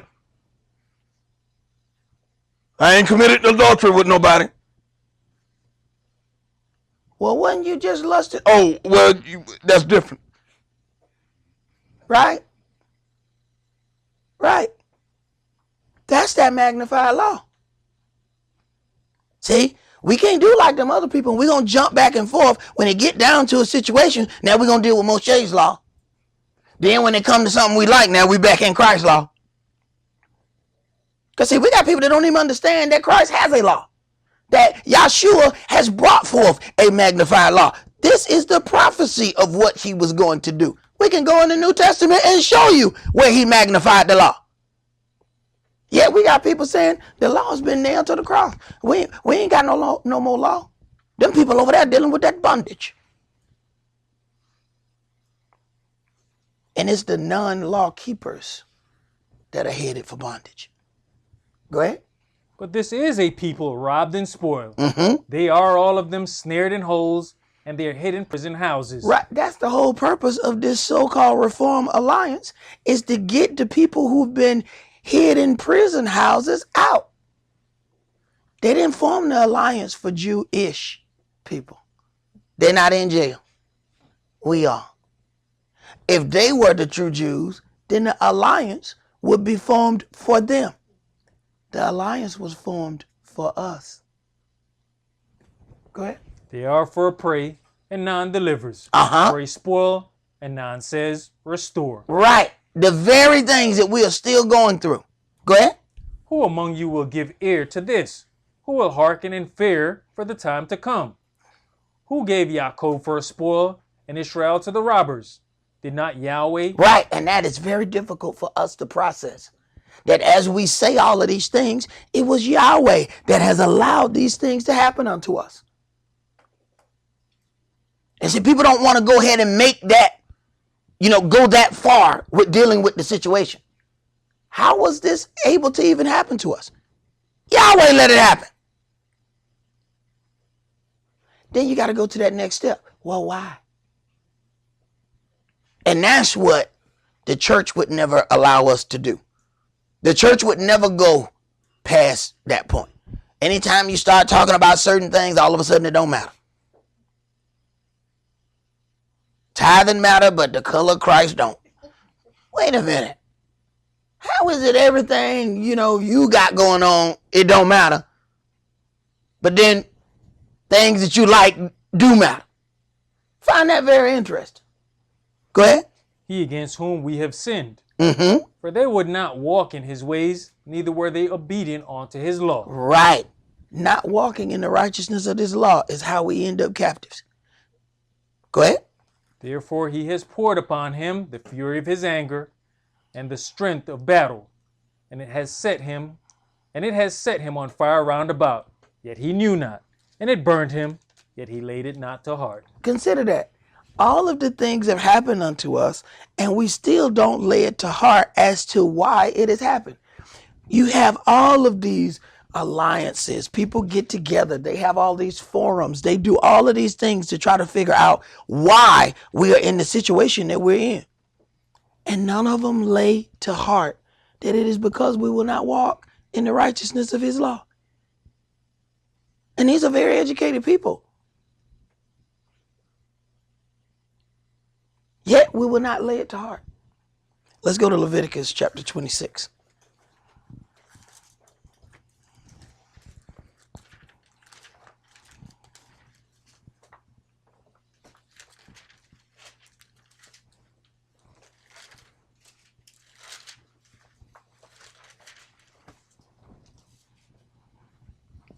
Leviticus chapter 26 and verse 1.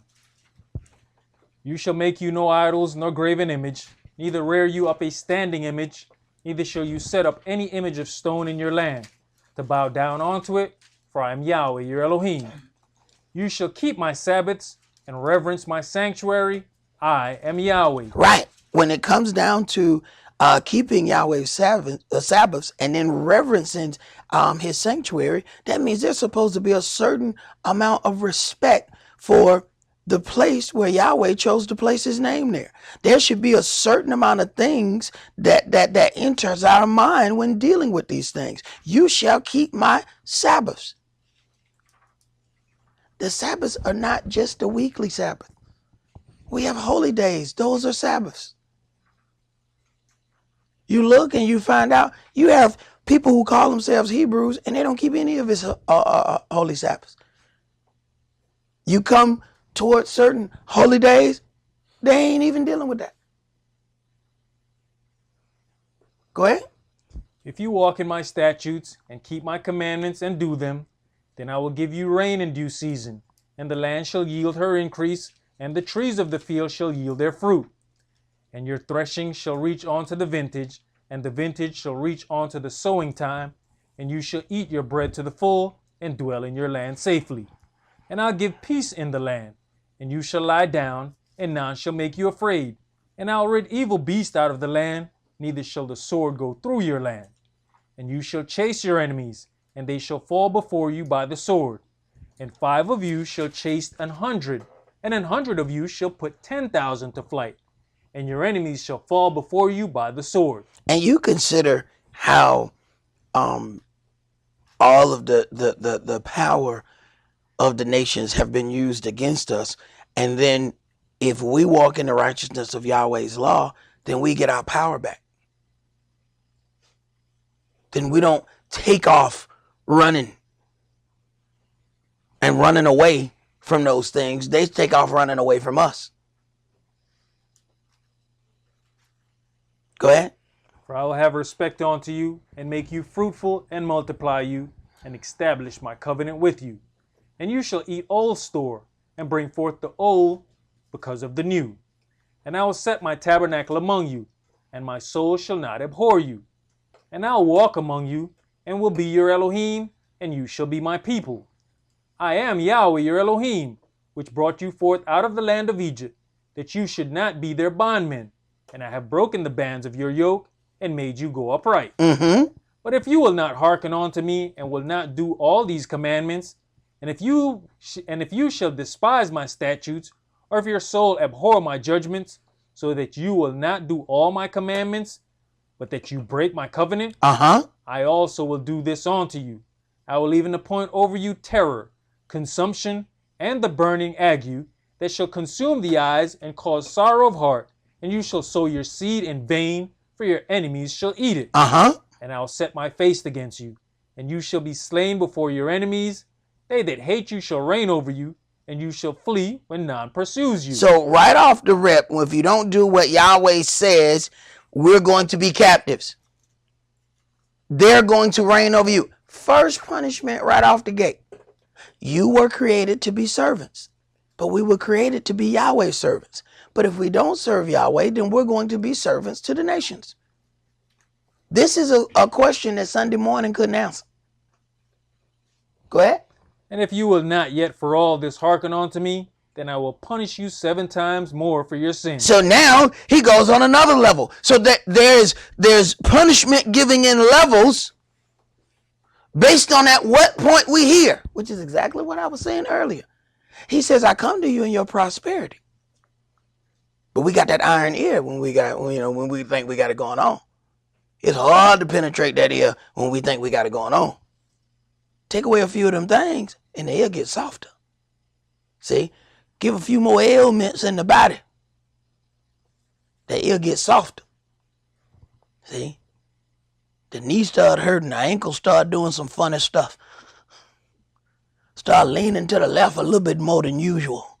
Now all of a sudden that prayer life get better. Oh God. Right. Go ahead. And I'll break the pride of your power, and I'll make your heaven as iron, and your earth as brass. and your strength shall be spent in vain. For your land shall not yield her increase, neither shall the trees of the land yield her fruits, their fruits. And if you walk contrary unto me, and will not hearken unto me, I will bring 7 times more plagues upon you according to your sins. These are in levels now. See, each time, the longer you drag something out, the worse your punishment get. This stuff keeps adding. And if you don't do this, then next time I'm going to do this. Okay, you still can't hear. Okay, well then I'm going to do this. Okay, now I'm going to bring plagues upon you. Plagues? Go ahead. I will also send wild beasts among you, which shall rob you of your children, and destroy your cattle, and make you few in number, and your highways shall be desolate. And if you will not be reformed by me by these things, but will walk contrary unto me. So if you still can't hear, go ahead. Then will I also walk contrary unto you, and will punish you yet 7 times for your sins. Right, and we think this is because of racism.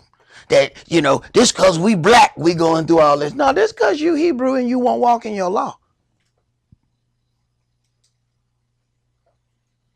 Go ahead. And I'll bring a sword upon you that shall avenge the quarrel of my covenant. And when you are gathered together within your cities, I will send the pestilence among you, and you shall be delivered into the hand of the enemy. And when I have broken the staff of your bread, 10 women shall bake your bread in one oven, and they shall deliver you your bread again by weight, and you shall eat and not be satisfied. Okay, so now you're not going to have enough. But remember when I spoke to you in your prosperity? Remember when I came to you and you still had everything? You had an opportunity to repent then. But you still had the iron ear. So if, even by all this, you still can't hear, wait, there's more. Go ahead. What's interesting is that when he says, he says, when you gather in your cities, I'm going to send a pestilence among you. Just picture the cops. Right. The pestilence that come around while we gathered in these cities. And look, all we got to do is gather on the corner. And here they come. To the point when we see a police, we start shaking. You find folk who ain't never went to jail, ain't never did nothing wrong. They see the police. What are you doing? And there go the folks over there.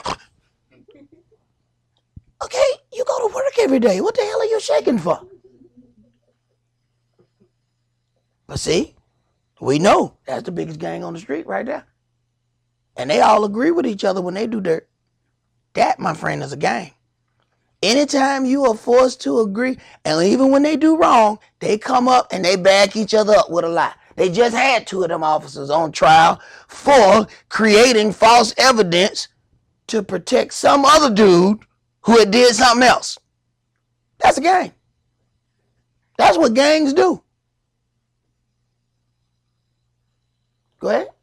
Verse 27. And if you will not for all this hearken unto me, but walk contrary unto me. Right. See, now I'm finna go on another level. If all of this, and see, we so strong and stubborn. As long as we still living, we still be limping in the wrong. Yahweh done hit everything on us. I'm still living. I'm gonna work it out. Come on. Right. So now we could have walked in the kingdom. Now we got to roll in. What's wrong with you, brother? Yeah, man, I kept fighting Yahweh, but I'm gonna get there, though. I'm gonna get there. Yeah, but you could have walked in. Go ahead. Then I will walk contrary unto you also in fury, and I, even I, will chastise you 7 times for your sins. And you shall eat the flesh of your sons, and the flesh of your daughters shall you eat. And I'll destroy your high places, and cut down your images, and cast your carcasses upon the carcasses of your idols, and my soul shall abhor you. And I'll make your cities waste, and bring your sanctuaries onto desolation, and I'll not smell the savor of your sweet odors. And if we consider the things that are happening unto us now, all of these things have been brought forth unto us. And we do not lay it to heart. We find another reason why it's happening. Go ahead. And I will bring the land into desolation, and your enemies which dwell therein shall be astonished at it. And I'll scatter you among the heathen, and will draw out a sword after you, and your land shall be desolate, and your cities waste. Then shall the land enjoy her Sabbaths, as long as it lies desolate. Mm-hmm. And you being in your enemy's land, even then shall the land rest and enjoy her Sabbaths. So, and this is some really sad stuff, that we would have to get kicked out of the land for the land to enjoy the Sabbath. See, that means we were still trying to work in it. We were still doing unrighteousness in it. So y'all would say, okay, the land can't rest. I'll give you a way for the land to rest. How about you get out? It'll rest when you gone. Go ahead. As long as it lies desolate, it shall rest, because it did not rest in your Sabbaths when you dwelt upon it. And upon them that are left alive of you, I will send a faintness into their hearts in the lands of their enemies. And the sound of a shaken leaf shall chase them, and they shall flee as fleeing from a sword, and they shall fall when none pursues. And you know that this is the sign of a captive people who just take off running for no reason. A shaking leaf. And y'all know, if one of us take off running, every last one of us in here take off running. Nobody else say nothing. If somebody just run toward the parking lot, everybody in here will be all in the parking lot. Hey, what we running for? Nobody else does that. That's the sign of captive people. Go ahead. And they shall fall one upon another, as it were before a sword, when none pursues. And you shall have no power to stand before your enemies. Mm-hmm. And you shall perish among the heathen, and the land of your enemies shall eat you up. And they that are left of you shall pine away in their lawlessness in your enemies' lands. And also in the lawlessness of their fathers shall they pine away with them. If they shall confess their lawlessness and their lawlessness of their fathers with their trespass which they trespassed against me, and that also they have walked contrary unto me. If they shall confess, that's something we're not going to do, because we're still trying to uphold ourselves in the wrong. Confessing would be an admission of guilt. We ain't going to do it. That's why all these levels of punishment kept going. Go ahead. And that I also have walked contrary unto them, and have brought them into the land of their enemies. If then their uncircumcised hearts be humbled, and they then accept of the punishment of their lawlessness, then will I remember my covenant with Jacob, and also my covenant with Esau, and also my covenant with Abraham will I remember, and I will remember the land. Right. And why sometimes we can't just stop and take wrong? Just say, you know what? I'll take this wrong just so we can move on. Why we can't do that? But we're going to ask somebody to do it for us.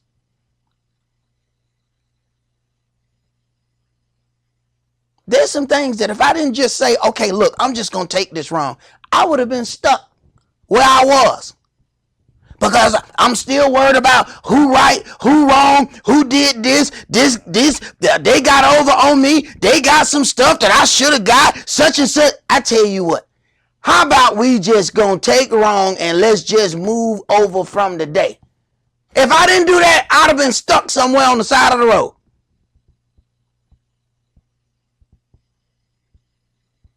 And we think we're going to walk off into Yahweh's land with all that evil baggage. He going to ask you, what's in that backpack? Oh, you mean this bag? Yeah. I got a lot of hate in here. A lot of hatred, envy, animosity, a lot of stuff I got in this bag. That damn bag going to have to stay in Babylon, boo-boo. You can't bring that bag in here. You ain't empty that damn bag. But I've been carrying this for years. Right, I know. That's why you ain't got that far. Empty that stuff out that bag. It's not going to be able to come in here.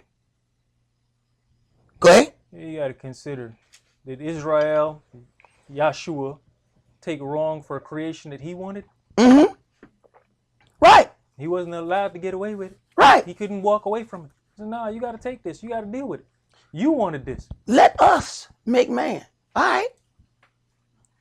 Hey, look, you remember that creation you wanted? Hey, they done got down there and made themselves dirty with sin. Now us gonna have to go down there and die for them. And when I say us, I mean you, son. Yeah, understand. When I say us, I mean you. Yeah, go take care of your business now. And even when it got down to the wire, he said, hey, do we have to do this? Yahweh wouldn't answer. He knew what the answer was. Same thing. When your kid talking to you and they asking for something, and you just sit there and look at them, they know the answer. They just keep talking to you. Okay, they mean that, then. They mean that. Right. Read. Verse 43. The land also shall be left of them, and shall enjoy her Sabbaths, while she lieth desolate without them. And they shall accept of the punishment of their lawlessness, because they despise my judgments, and because their soul abhorred my statutes. Right. And we show that we despise them when we refuse to do them. See, people think that, okay, well, I haven't despised it. I didn't say anything against it. No, you didn't do it. That's what shows that you despise them. Go ahead. And yet for all that, when they be in the land of their enemies, I will not cast them away, neither will I abhor them, to destroy them utterly, and to break my covenant with them, for I am Yahweh, their Elohim. But I will, for their sakes, remember the covenant of their ancestors, whom I brought forth out of the land of Egypt in the sight of the heathen, that I might be their Elohim. I am Yahweh. These are the statutes and judgments and laws, which Yahweh made between him and the children of Israel in Mount Sinai by the hand of Moshe. All right. Let us hear the conclusion of this matter. Let's go to Hebrews chapter 10.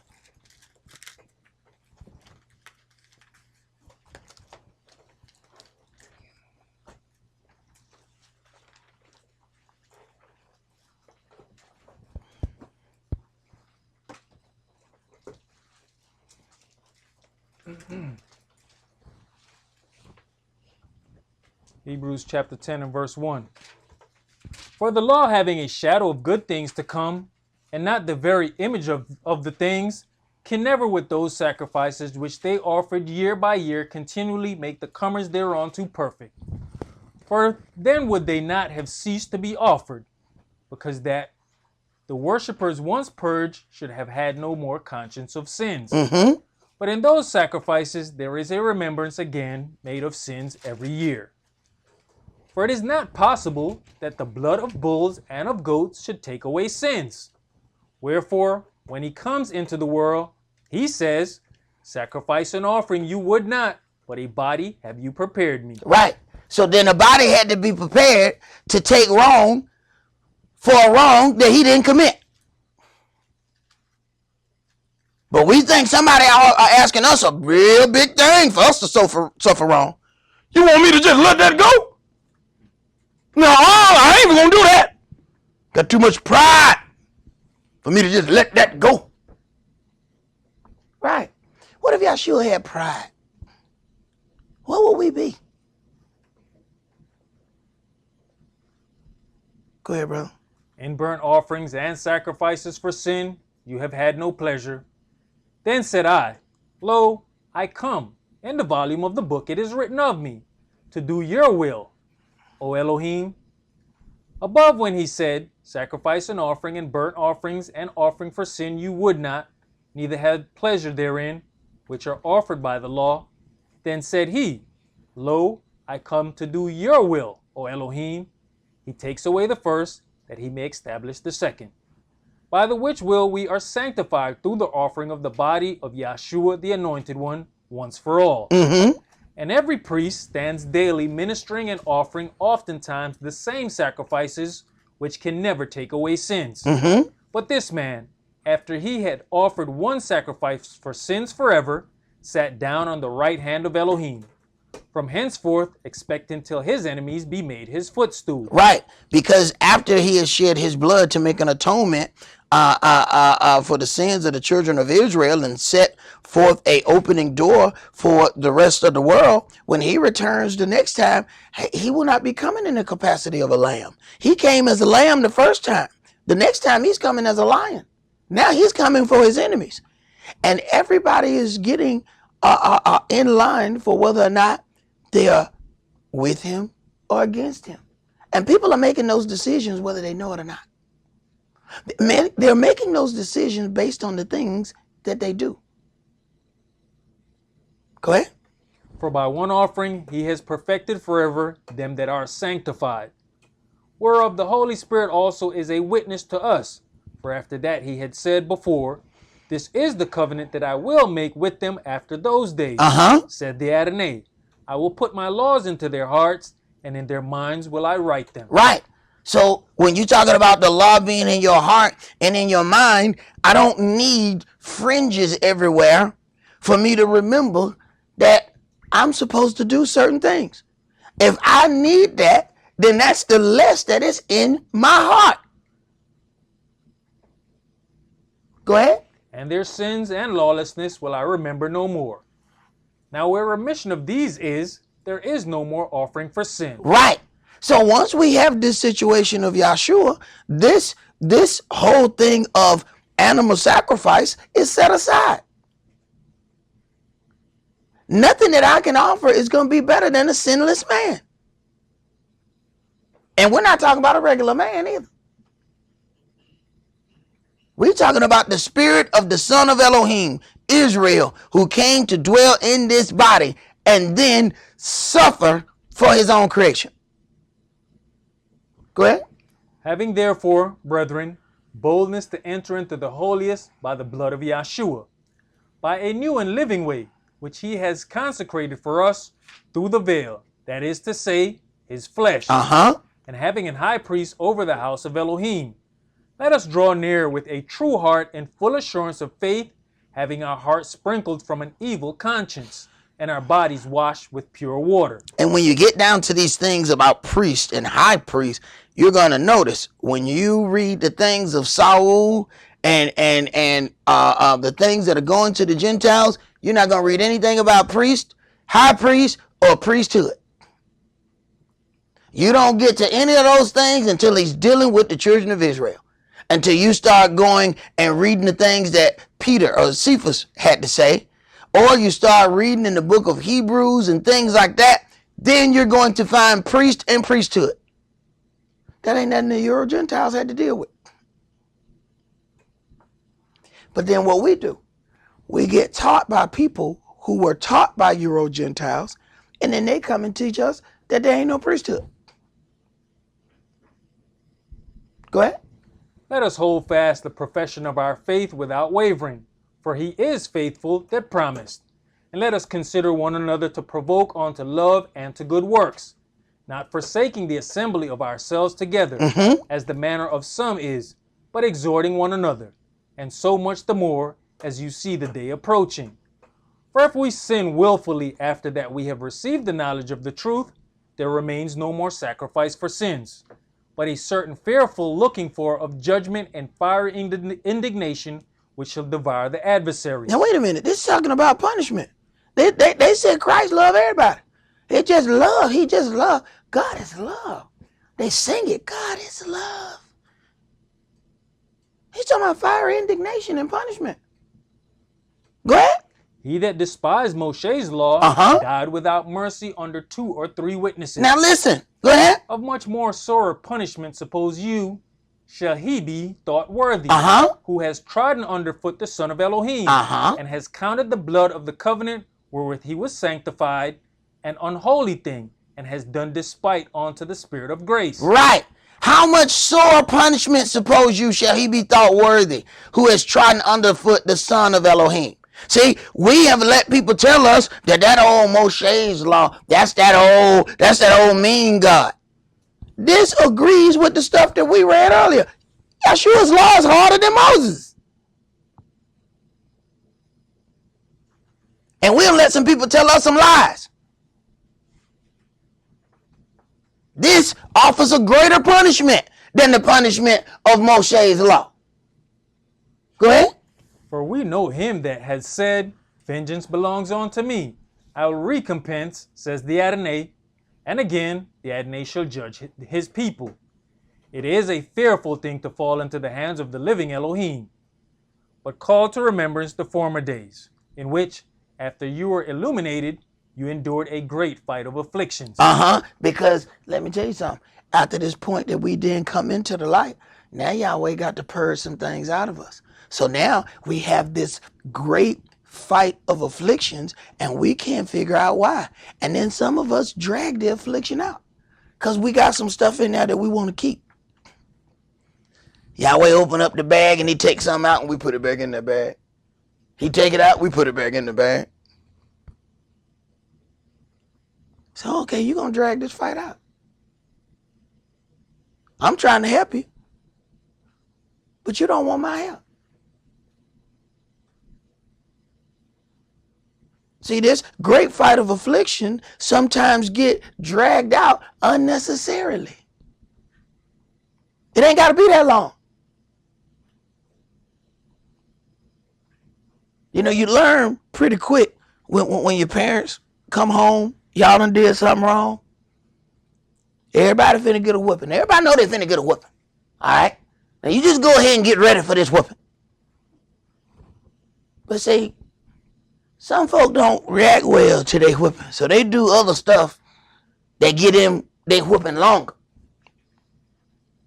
So I learned you go ahead and take them licks. Shut your mouth. Whooping get done quicker. Then you got those that like to grab the switch. I done watched some cousins and some people. I was like, wrong move. I wouldn't have done that. Then they talking back during the whooping. I was like, if I was you, I'd shut up. You know, you try to help the younger one, you're like, shut up. Shut up. Stop talking. Don't grab that switch. Don't grab that switch. Oh, good God, don't grab that switch. And you try to help them, but they out there. And now, all they did was piss the person off with the switch even more. Now, they getting a whooping so bad, the person who get him a whooping got to take a rest. When you getting a whooping, you know what? Give me a minute.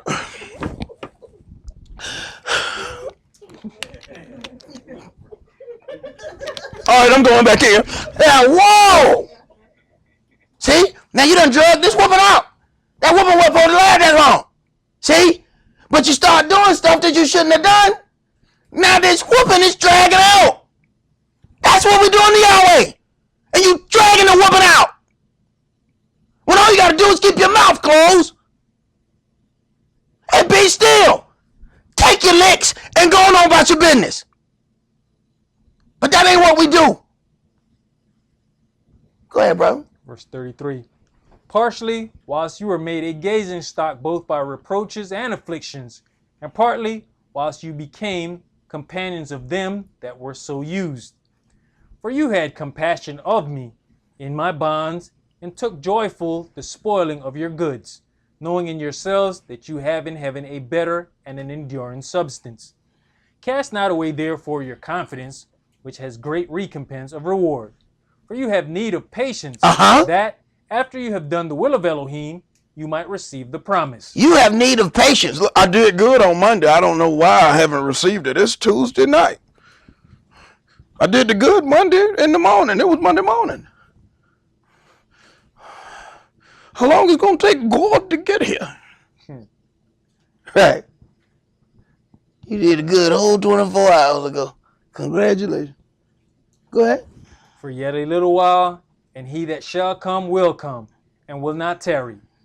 Now the just shall live by faith. But if any man draw back, my soul shall have no pleasure in him. But we are not of them who draw back unto perdition, unto spiritual ruin. Go ahead. but of them that believe to the saving of the soul. Right. And if we're going to believe to the saving of the soul, that means we're going to go through those things whereby Yahweh is chastening us to make us better individuals so that we can be better servants, not just for him, but even better for ourselves and for our families. Those are the things that we're going to have to go through. We can't wait and go through these things when it comes time to set up a righteous kingdom. The he-goats have to go before the flock. Who gonna lead if we all waiting to get those things together at the end? That's all that we're going to do for today. Remember the Sabbath to keep it holy. Shabbat shalom. Shabbat shalom.